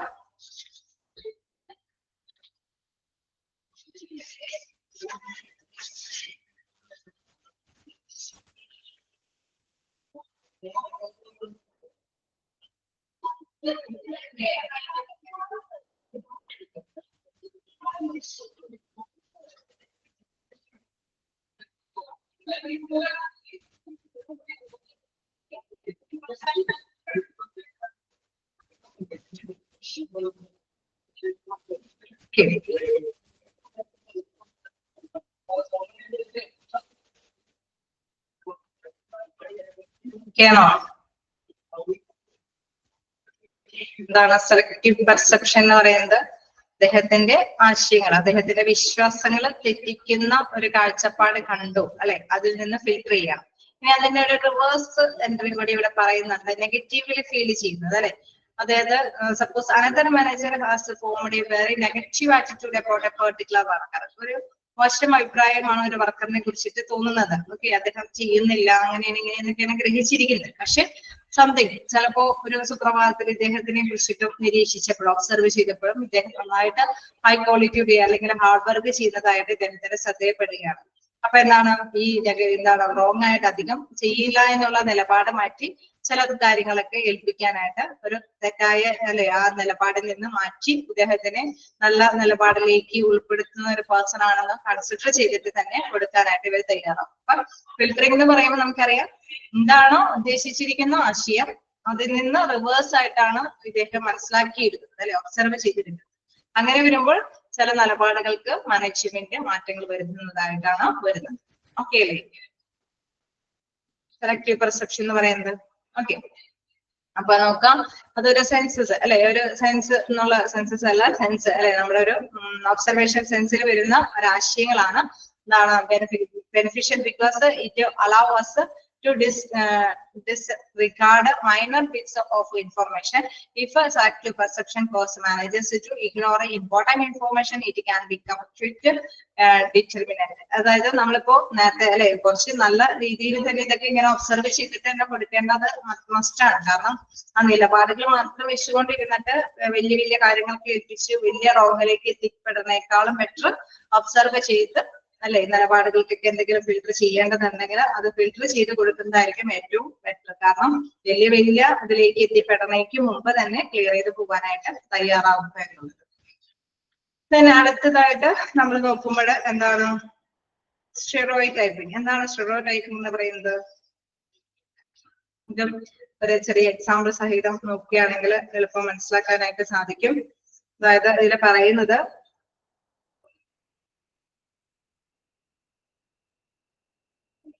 ഇതില് എന്താണ് പ്രധാനമായിട്ടും പറയുന്നതെന്ന് വെച്ച് കഴിഞ്ഞാല് എന്താണ് അതില് പ്രധാനമായിട്ടും ഒരു എക്സാമ്പിൾ പറയുന്നത് ഒരു woman if A woman sitting behind the table in the office is open very often then perceived as a clerk and not an executive but would make the opposite assumption about a man. അതായത് മാനും ലേഡീസും തമ്മിലുള്ള ഒരു comparison അവിടെ വരുന്നത്. അതായത് ഒരു lady ഇരുന്ന് വർക്കിന് പിന്നില് ചെയറിന് പിന്നിൽ ഇരുന്ന് വർക്ക് ചെയ്യുമ്പോൾ ചെയറിനുള്ളില് അവിടെ എന്താ പറയാ വർക്ക് ചെയ്യുമ്പോൾ ചിലപ്പോൾ ക്ലർക്കായിട്ടായിരിക്കും വ്യാഖ്യാനിക്കാം. അതേസമയം ഒരു പുരുഷനാണ് ആ ഒരു ചെയറിൽ ഇരുന്ന് വർക്ക് ചെയ്യുന്നെങ്കിൽ അവരെ ഒരു എക്സിക്യൂട്ടീവ് ലിക്കായിട്ടാണ് കൺസിഡർ ചെയ്തത്. അതായത് അത്രയും ഒരു സ്ഥാനമാണ് അവരെ എന്താണ് ഓഫർ ചെയ്തത്. അതായത് അങ്ങനെ ഒരു ഗ്രഹണത്തിലേക്ക് എത്തുക എന്ന് വെച്ച് കഴിഞ്ഞാൽ അവരുടെ ഒരു പൊസിഷൻ ചിലപ്പോ നമുക്ക് ചില സ്ഥാപനങ്ങളിൽ ചില പ്ലേസുകളിൽ സ്ത്രീകളെ മാത്രം അപ്പോയിന്റ് ചെയ്യുള്ളൂ, ചില പ്ലേസുകളിൽ പുരുഷന്മാർക്ക് മാത്രം അപ്പോയിന്റ്മെന്റ്സ് കൊടുക്കുള്ളൂ. ഉണ്ടാവില്ലേ ഒരു വേർതിരിവ്? ഓക്കെ, നമ്മള് നമുക്ക് അത് തന്നെ അറിയാവുന്ന പരിചിതമായിട്ടുള്ള ചില ഇതുകളൊക്കെ ഉണ്ട്. അപ്പൊ അത് എന്തുകൊണ്ടാന്ന് വെച്ച് കഴിഞ്ഞാൽ അങ്ങനെ കൊടുക്കുന്നത് എന്താന്ന് വെച്ച് കഴിഞ്ഞാൽ അവിടെ ആ ഒരു പൊസിഷനിൽ തന്നെ അവർക്ക് ഒരു എക്സിക്യൂട്ടീവ് പവർ ഉണ്ട് അതല്ലെങ്കിൽ ആ ഒരു നമുക്കറിയാം ആശയങ്ങൾ വെച്ച് നോക്കുമ്പോൾ എന്താണ് മോസ്റ്റ്ലി ചിലപ്പോ ആ ലേഡി ആയിരിക്കും എക്സിക്യൂട്ടീവ് പവറുള്ള വ്യക്തി, ബോയിനെ സംബന്ധിച്ച് മാനെ സംബന്ധിച്ച് ഒരു ക്ലർക്കിന്റെ പോസ്റ്റ് ആയിരിക്കും. പക്ഷെ അവരുടെ ലുക്കിങ്ങില് ഒരു പ്രത്യേകതയുണ്ട്.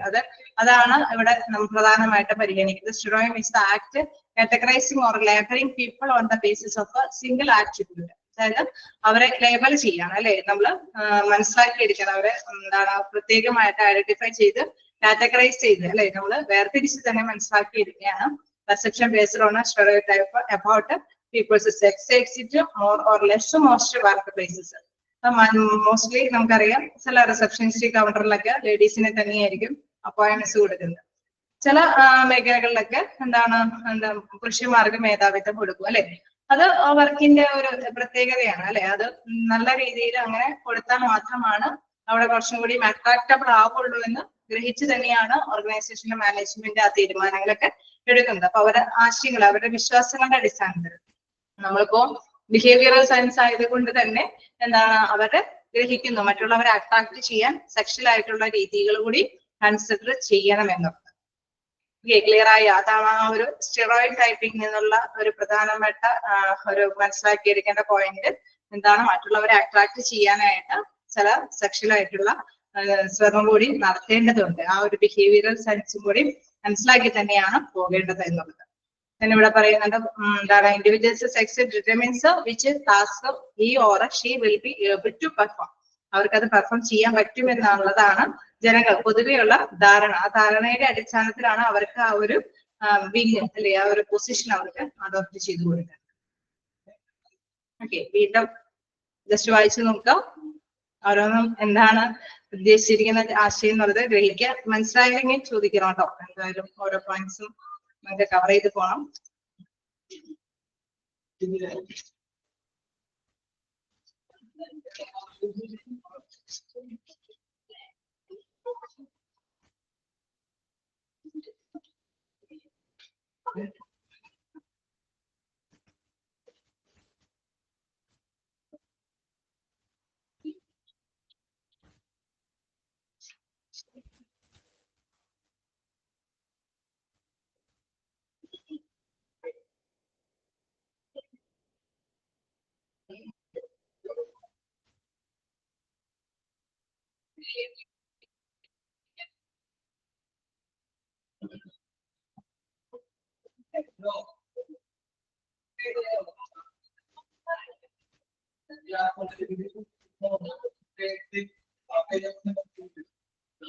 ഇവിടെ എന്താണ് സ്റ്റെറിയോടൈപ്പിംഗ് എന്നുള്ളത് കാര്യമൊക്കെ ചോദിച്ച് കാണാറുണ്ട്.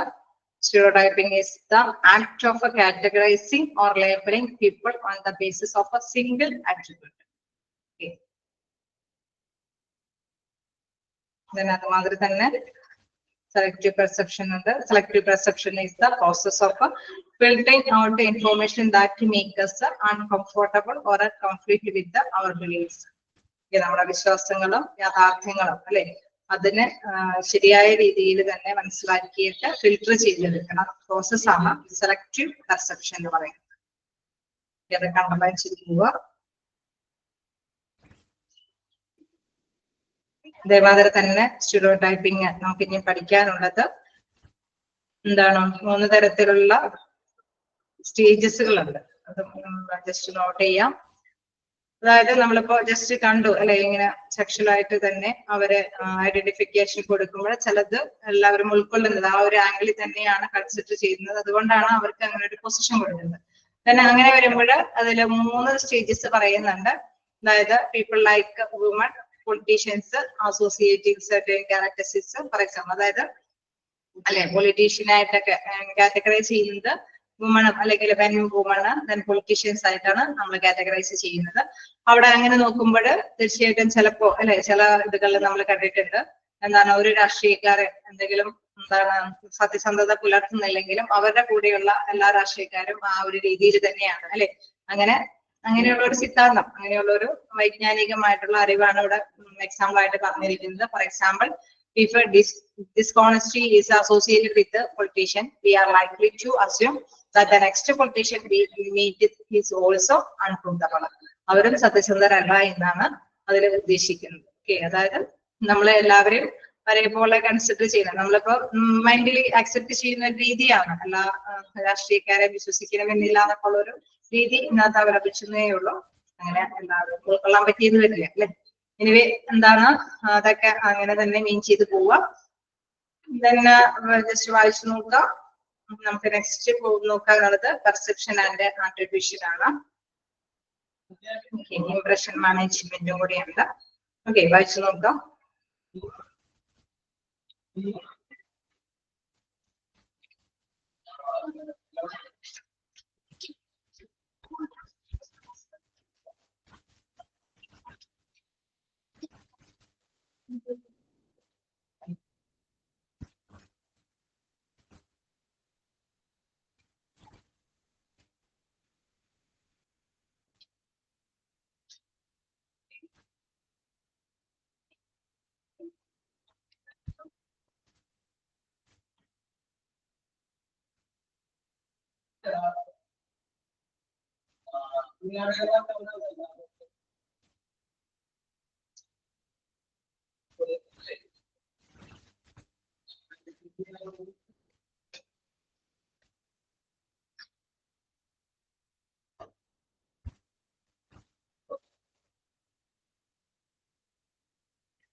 ആണോ?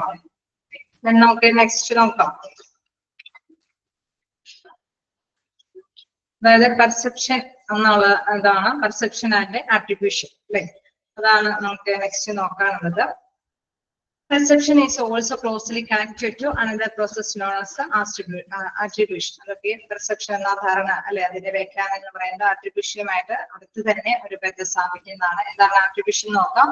Attribution is a mechanism through which we observe behavior and then attribute positivity.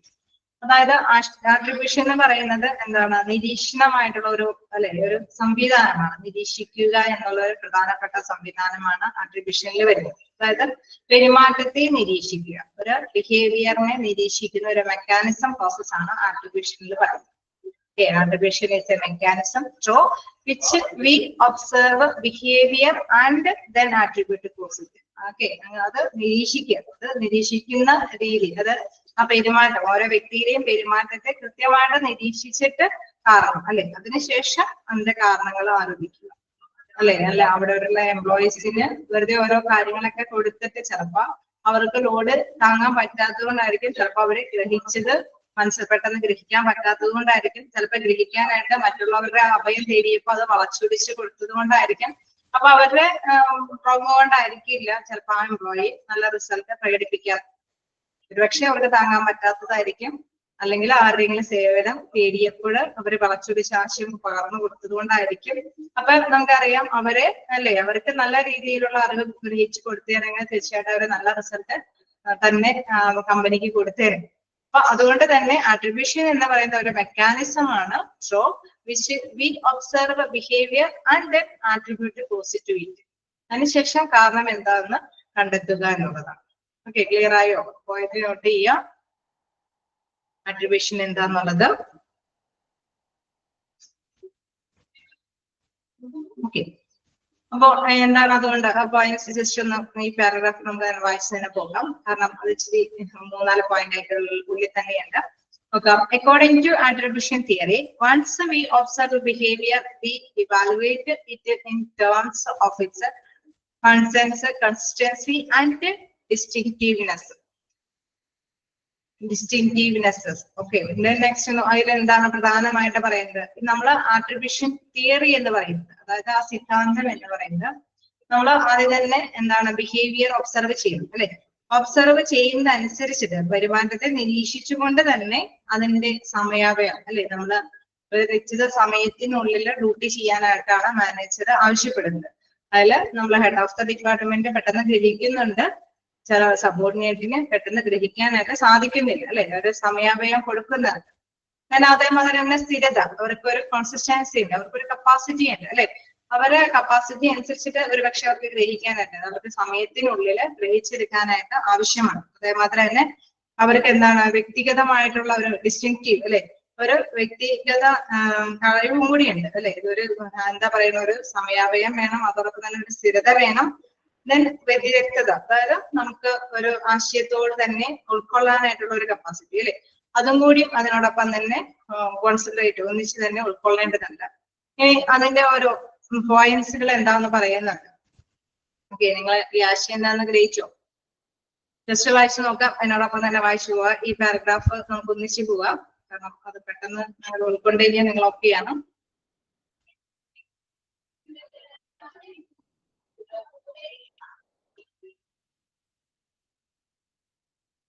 ഓരോ പോയിന്റ് മാത്രം ഞാൻ പറഞ്ഞു തരാം. അതിൽ എന്താണ്, അതിൽ ഫസ്റ്റ് പറയുന്ന ഒരു കൺസിസ്റ്റൻസി അല്ലെ, നമ്മൾ according to attribution theory, once we observe behaviour we evaluate in terms of its consensus, then consistency and distinctiveness. Consensus എന്ന് പറയുന്നത് എന്താണ് അല്ലെ, സമയാവയം എന്ന് പറയുന്നത് എന്താണ്, in the extent to which other people in the same situation behave in the same way അല്ലെ. എല്ലാ പീപ്പിളും ഒരേപോലെ തന്നെ ഒരു ആശയം അത് വ്യാഖ്യാനിച്ച് ഗ്രഹിക്കണമെന്നില്ല, ഉണ്ടാവോ ഒരേ സാഹചര്യം അല്ലെ. അതായത് സമയാവയം, അതായത് ഒരേ സാഹചര്യത്തിലുള്ള മറ്റാളുകൾ ഒരേ രീതിയിൽ എത്രത്തോളം പെരുമാറുന്നു. ഒരു സാഹചര്യം, നമ്മൾ നേരത്തെ ഒരു നഴ്സിന്റെ ഒരു സിറ്റുവേഷൻ പറഞ്ഞു അല്ല, ഒരു ആക്സിഡന്റ് വന്നു, ഒരേ സാഹചര്യം കൊണ്ടുവന്നു, പക്ഷെ എല്ലാവരും ഒരേപോലെയല്ല അതിൽ അല്ലെ ഇൻവോൾവ് ആവുന്നത്. ചിലർക്ക് ചില സിറ്റുവേഷൻ കാണുമ്പോൾ തന്നെ ചിലത് ഓർമ്മ വരും അല്ലെ. അപ്പൊ അത് തന്നെയാ പറയുന്നത്, ഒരു സാഹചര്യത്തിലുള്ള മറ്റു ആളുകൾ ഒരേ രീതിയിൽ എത്രത്തോളം പെരുമാറുന്നു എന്നതിലാണ് സമയാവയം എന്ന് പറയുന്നത്. ഒരു സാഹചര്യത്തില് മറ്റാളുകളും എങ്ങനെ പെരുമാറും അല്ലെ, നമ്മൾ പെരുമാറുന്ന രീതി ആയിരിക്കണമെന്നില്ല മറ്റുള്ളവരെ പെരുമാറുന്നത്. ശരിയല്ലേ? ഓക്കെ, ആ ഒരു ആശയം നിങ്ങൾ നോട്ട് ചെയ്യാം. ഇതാണ് കൺസേൺസ് എന്ന് പറയുന്നത്. In the extent to which other people in the same situation behave in the same way.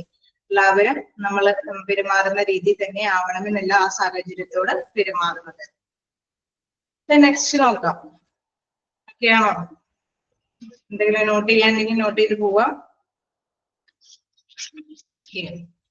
The next number, consistency is the degree to which the same person behaves in the same way at different times. അല്ലെ, വ്യത്യസ്ത സമയങ്ങളിൽ ഒരേ രീതിയിൽ പെരുമാറുന്നതിന്റെ നമ്മള് സമയം കൂടി നോക്കണം അല്ലെ. നമ്മള് ഒരു സാഹചര്യം വരുമ്പോൾ അതിന് നമ്മൾ കണ്ടു അല്ലെ, അപ്പോഴാണ് മറ്റു കാര്യങ്ങൾ ഓർമ്മ വന്നത്. ഇനി ഒരു സമയം കൂടി നോക്കണം. നമ്മള് ഭയങ്കര ബിസി ആയിട്ടുള്ള സമയത്താണ് ചിലത് വരുന്നതെങ്കിൽ ചില കാര്യങ്ങൾ ഓർക്കാൻ പോലും നമുക്ക് നേരം ഉണ്ടാവും. അപ്പൊ നമ്മൾ ആ ടൈമിനുള്ളിൽ ചെയ്തു തീർക്കാനായിരിക്കും നമ്മുടെ മൈൻഡ് നമ്മളെ കൊണ്ട് ആവശ്യപ്പെടുന്നത് അല്ലെ, നമ്മുടെ സ്റ്റിമുലേറ്റ് അല്ലെ, നമ്മളെ കൊണ്ട് ഉത്തേജിപ്പിക്കുന്നത് എങ്ങനെയെങ്കിലും ചെയ്തു തീർക്കണം. മറ്റൊന്നും ആലോചിക്കാനേ നേരമില്ല അല്ലെ. അപ്പൊ അതാണ് പറയുന്നത്, എന്താണ് ഒരേ ആശയം അല്ലെ. കൺസിസ്റ്റൻസി എന്നാണ്, consistency is the degree to which the same person behaves in the same way at different times. വ്യത്യസ്ത സമയത്തിൽ ഒരേ രീതിയിൽ പെരുമാറുന്നതിന്റെ ആണ്. ഓക്കെ, നെക്സ്റ്റ് നോക്കാം. എന്താണ് നെക്സ്റ്റ് നോക്കാനുള്ളത്? അപ്പൊ നോട്ട് ചെയ്തോ? രണ്ട് കാര്യം പറഞ്ഞു.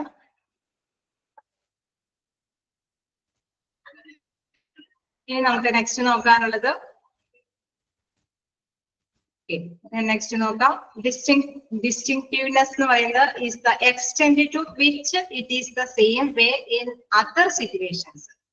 അതായത് എന്താണ്, മറ്റ് സാഹചര്യങ്ങളിൽ അത് എത്രത്തോളം ഒരുപോലെയാണെന്ന് വ്യക്തമാക്കുക. മറ്റ് സാഹചര്യങ്ങളിൽ അത് എത്രത്തോളം ഒരുപോലെയാണ്. ഇപ്പൊ ഈ സാഹചര്യത്തിൽ ഞാൻ ഇങ്ങനെ ചെയ്തു, പക്ഷെ മറ്റൊരു സാഹചര്യത്തിൽ ചിലപ്പോ ആ രീതിയിൽ എനിക്ക് പെർഫോം ചെയ്യാൻ പറ്റിയെന്ന് വരികയാണ്.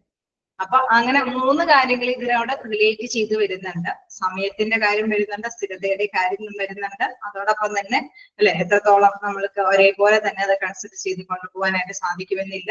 അങ്ങനെ മൂന്ന് കാര്യങ്ങൾ കൂടി എന്താണ് ഇതുമായിട്ട് ബന്ധപ്പെട്ട് വരുന്നതാണ് അല്ലെ, ആട്രിബ്യൂഷനുമായിട്ട് ബന്ധപ്പെട്ട് വരുന്നതാണ്.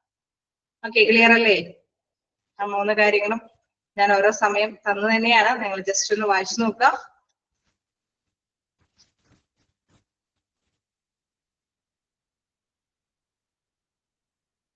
ലാസ്റ്റ് നമ്മൾ നോക്കുമ്പോൾ എന്താണ്,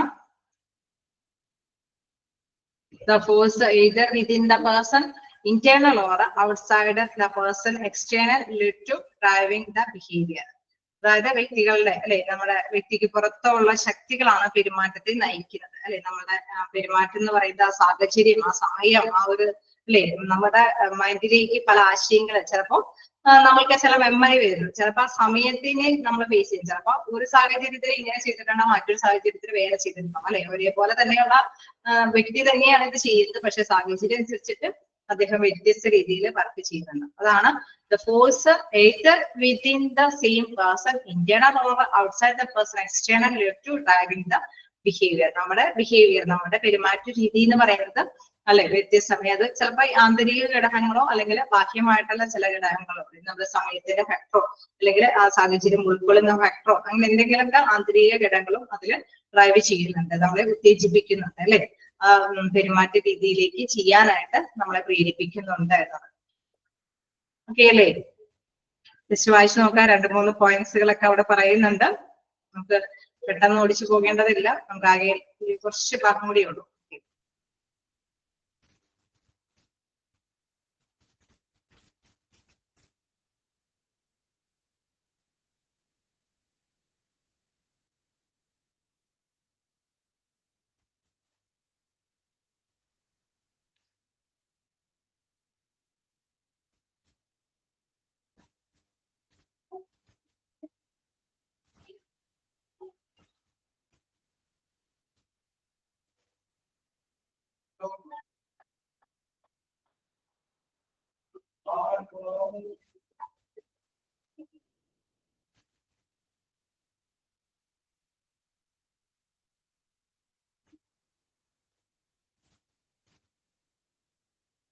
ചെയ്യണോ?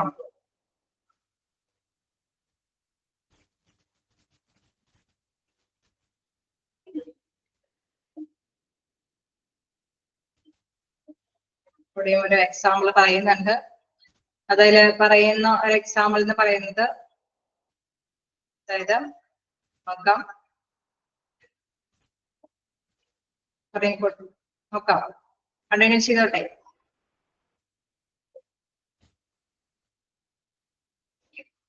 If you example, if you observe that an employee is much more motivated than the people around her, he is consistently motivated, then and seems to work hard no matter what the task, you might conclude that internal factor are causing the behavior. അതായത് നമ്മളിപ്പോ ഇതിൽ example പറഞ്ഞ ഒരു ഭാഗത്തിലേക്ക് വരിക. അതായത് അതിൽ പ്രധാനമായിട്ട് പറയുന്നത്, suppose a manager observe that an employee is late for a meeting. ഒരു എംപ്ലോയി ലേറ്റ് ആയിട്ടാണ് മീറ്റിംഗിൽ വരുന്നത്. The manager might realize that this employee is the only one who is late. Okay, അപ്പൊ എംപ്ലോയർ വിചാരിക്കണം ഈ എംപ്ലോയി മാത്രമാണ് എപ്പോഴും late ആയിട്ട് വരുന്നത്.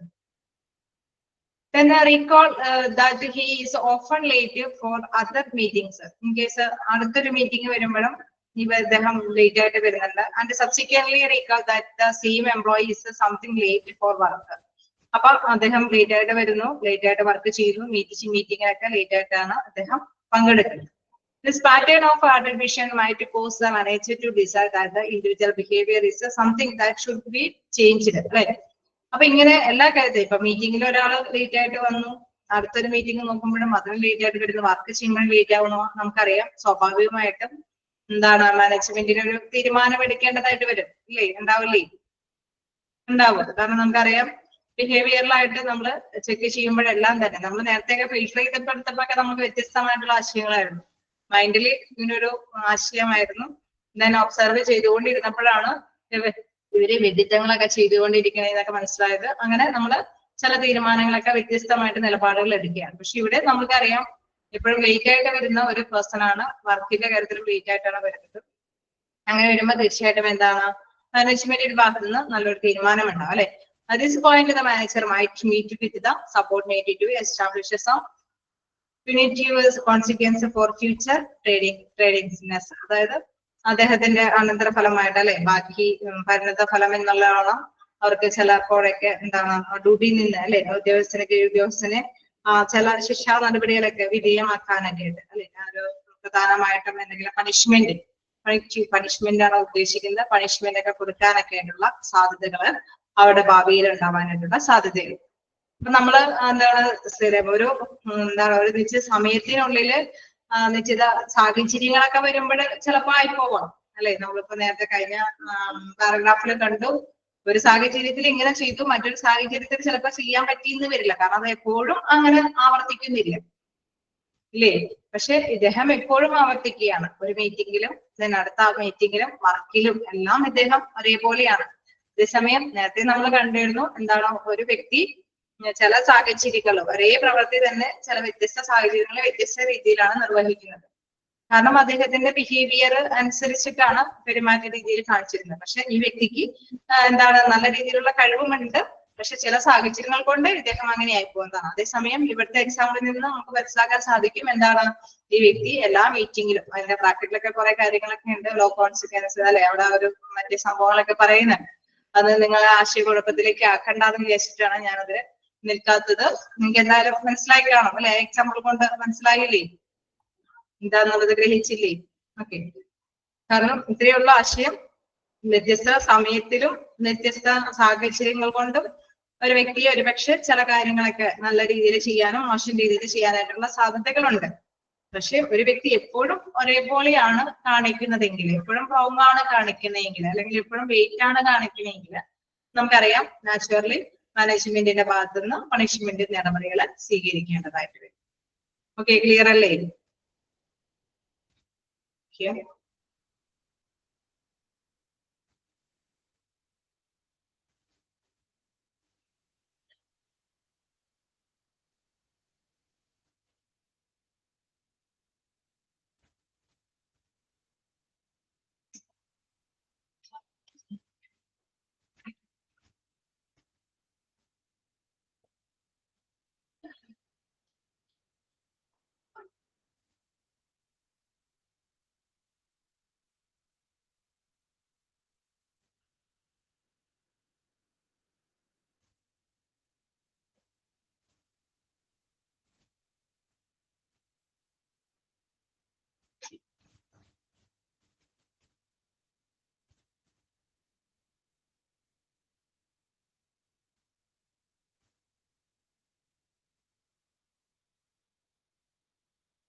ഓക്കെ അല്ലേ?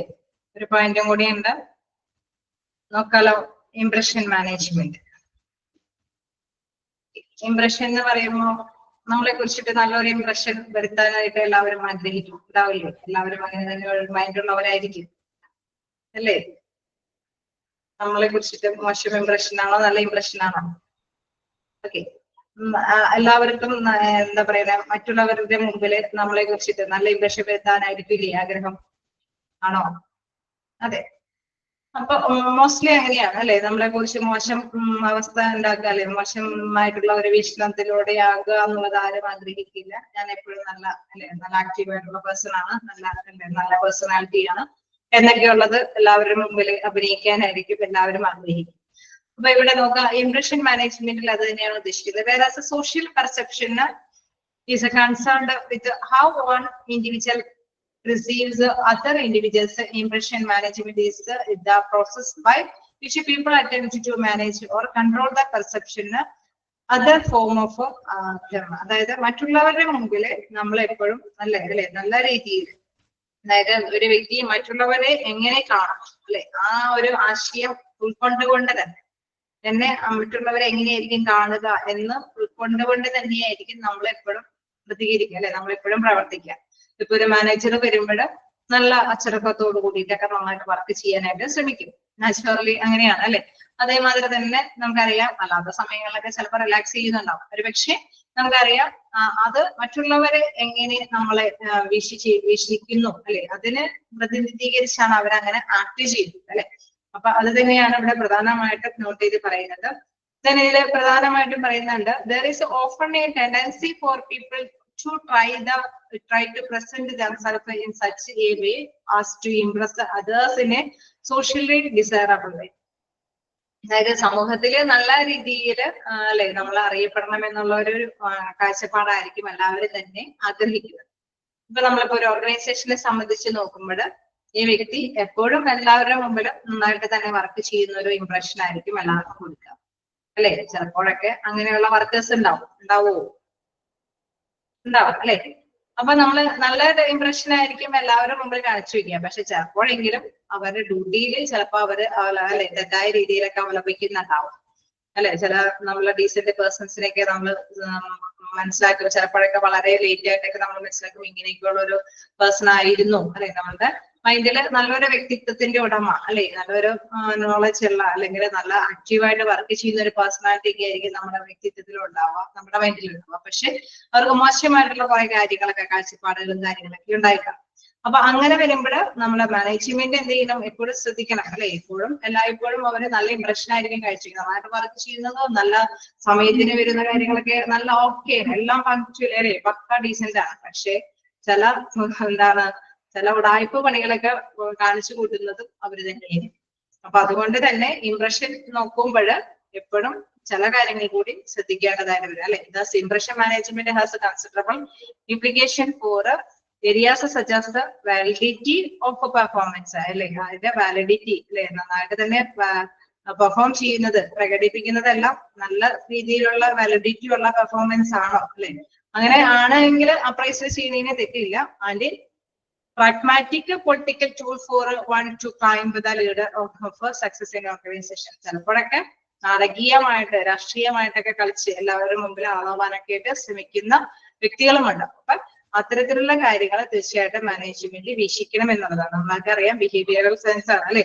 അപ്പൊ പലപ്പോഴും ഈ ശ്രമം എന്താണ് പ്രകടന വിലയിരുത്തല് നമ്മൾ നോക്കുമ്പോൾ സ്ഥാപനങ്ങളിൽ വിജയത്തിന്റെ പടികൾ കയറുമ്പോൾ പ്രായോഗികമായിട്ടും രാഷ്ട്രീയമായിട്ടുള്ള രീതികൾ അല്ലെ, അതിന്റെ ആ വിജയം എന്ന് പറയുന്നത് ചിലപ്പോൾ രാഷ്ട്രീയ മുതലെടുപ്പോടുകൂടി വളരാനായിട്ടുള്ള ടെൻഡൻസി ഒക്കെ ഉള്ളവരുണ്ടാവും. അപ്പൊ അതും കൂടി വരുമ്പോൾ അവിടെ പ്രത്യാഘാതങ്ങൾ ഉണ്ടാവാൻ സാധ്യതയുണ്ട്. മാനേജ്മെന്റിനെ സംബന്ധിച്ച് അത് കൺസിഡർ ചെയ്യണം. നമുക്കറിയാം അല്ലെ, എല്ലാവരുടെ മുമ്പിൽ നല്ല പ്രകടനങ്ങളൊക്കെ കാഴ്ചവെച്ചിട്ട് രാഷ്ട്രീയമായിട്ടുള്ള ചില കുതന്ത്രങ്ങളൊക്കെ ഒപ്പിച്ചു വെക്കുന്നവരും ഉണ്ടാവാം. അപ്പൊ അതുകൊണ്ട് തന്നെ മാനേജ്മെന്റ് അതൊക്കെ വളരെ ശ്രദ്ധയോടു കൂടിയിട്ട് പരിഗണിക്കേണ്ടതാണ് എന്നുള്ളതാണ്. ഓക്കെ, എന്താണ് ഇംപ്രഷൻ മാനേജ്മെന്റ് എന്നുള്ള ഐഡിയ കിട്ടിയോ? ക്ലിയർ ആണ്? ഇന്ന് നമ്മൾ ഇച്ചിരി കൂടുതൽ ടോപ്പിക്കൊക്കെ എടുത്തിട്ടുണ്ട്. എവിടെയെങ്കിലൊക്കെ ഒന്ന് ജസ്റ്റ് ഒന്ന് നോട്ട് ചെയ്ത് എല്ലാവരും ഒന്ന് വായിച്ചു നോക്കാം. ഏതെങ്കിലൊക്കെ പോയിന്റ്സുകൾ എന്തെങ്കിലും കിട്ടാത്തതുണ്ടോ എന്ന് നോക്കാം. മോട്ടിവേഷൻ സ്റ്റാർട്ട് ചെയ്തിട്ടുള്ളൂ എന്ന് തോന്നുന്നു അല്ലെ? ആണോ?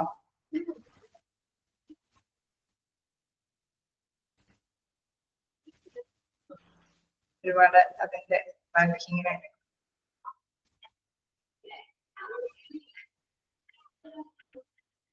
കൂടുതൽ ഉണ്ടായിരുന്നല്ലേ? നോക്കട്ടെ. അവേഴ്സ് കിട്ടുകയാണെങ്കിൽ ഞാൻ തിരികെ ഏതെങ്കിലും രീതിയിലൊക്കെ അഡ്ജസ്റ്റ് ചെയ്ത് വരാനായിട്ട് കുറച്ച് എന്തായാലും നമുക്കിത് തീർക്കണം. മോട്ടിവേഷന്റെ കൂടെ ടോപ്പിക്. ഓക്കെ, ഏതെങ്കിലും ഭാഗങ്ങളൊക്കെ ഞാൻ അൺമ്യൂട്ട് ആക്കിയിട്ടുണ്ട് കേട്ടോ. നിങ്ങൾ തീർച്ചയായിട്ടും വായിച്ചു പോകേണ്ടതാണ് കേട്ടോ, കാരണം ഇത് കൂടുതൽ നമ്മൾ എടുത്തു പോയിട്ടുണ്ട്.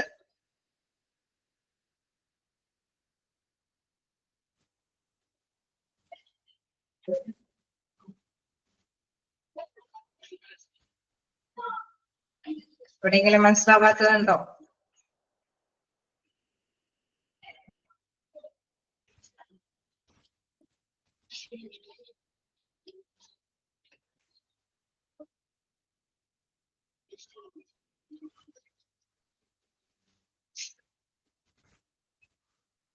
എല്ലാം നോട്ട് ചെയ്തിട്ടുണ്ടല്ലോ അല്ലേ? സെലക്ടീവ് പെർസെപ്ഷൻ ഞാൻ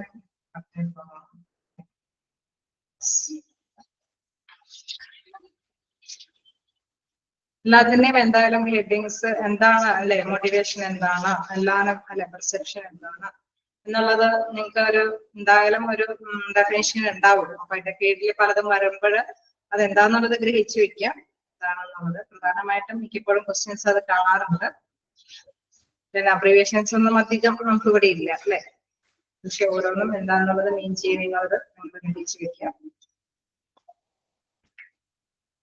അച്ചടിക്ക് നോക്കുമ്പോൾ ചിലപ്പോൾ ആണെങ്കിൽ കുറെ പോയിന്റ്സ് ഒന്നിച്ച് കണക്ട് ചെയ്ത് കിടക്കണ കൊണ്ട് എന്താണെന്നുള്ളൊരു അല്ലെ ഇത് കിട്ടണമെന്നില്ല. അതുകൊണ്ട് തന്നെ ലാബറേറ്റ് ആയത് പഠിക്കുന്നേക്കാൾ കൂടുതൽ ഗ്രഹിച്ച് പഠിക്കുക എന്താണ് ഉദ്ദേശിച്ചിരിക്കുന്നത് എന്നുള്ളത്. ഓക്കെ, എന്തായാലും നിങ്ങളെ അറിയിക്കും. എക്സാമിന്റെ ഡേറ്റ് ഒക്കെ എന്തായാലും നിങ്ങളെ അറിയിക്കും. എന്തായാലും പോർഷൻസ് എടുത്തു കഴിയുമ്പോഴാണ് നമുക്കിനി മോട്ടിവേഷന്റെ ഭാഗം കൂടെ ഉള്ളു. ബാക്കി മിസ്സുമാരൊക്കെ ഓരോ കവർ ചെയ്ത് കഴിയാറായില്ലേ?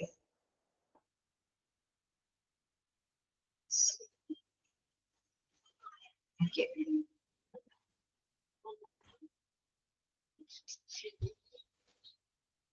എന്തായാലും നമുക്ക് നെക്സ്റ്റ് ക്ലാസ് സ്റ്റാർട്ട് ചെയ്തിട്ടുണ്ട്.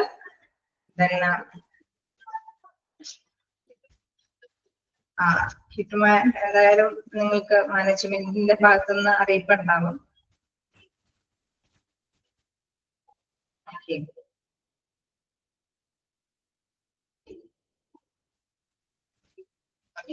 എന്തായാലും ഇന്ന് വായിച്ചു പോവുക.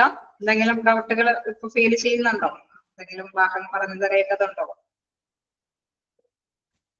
ക്ലിയർ ആണോ ഭാഗങ്ങളെല്ലാം? ഓക്കെയാണ്. പിന്നപ്പോ നമുക്ക് നെക്സ്റ്റ് ക്ലാസ്സിൽ കാണാം. നോക്കട്ടെ, പറ്റണതിനനുസരിച്ചിട്ട് നമുക്ക് എങ്ങനെയായാലും മോട്ടിവേഷൻ തീർക്കണം. ആരൊക്കെയാണ് തീർക്കണേന്ന് അറിയില്ല. നമുക്ക് അവേഴ്സ് അഡ്ജസ്റ്റബിൾ ആക്കി തരുന്ന അനുസരിച്ചിട്ട് കേരളമായിട്ട് വരും. Thank you.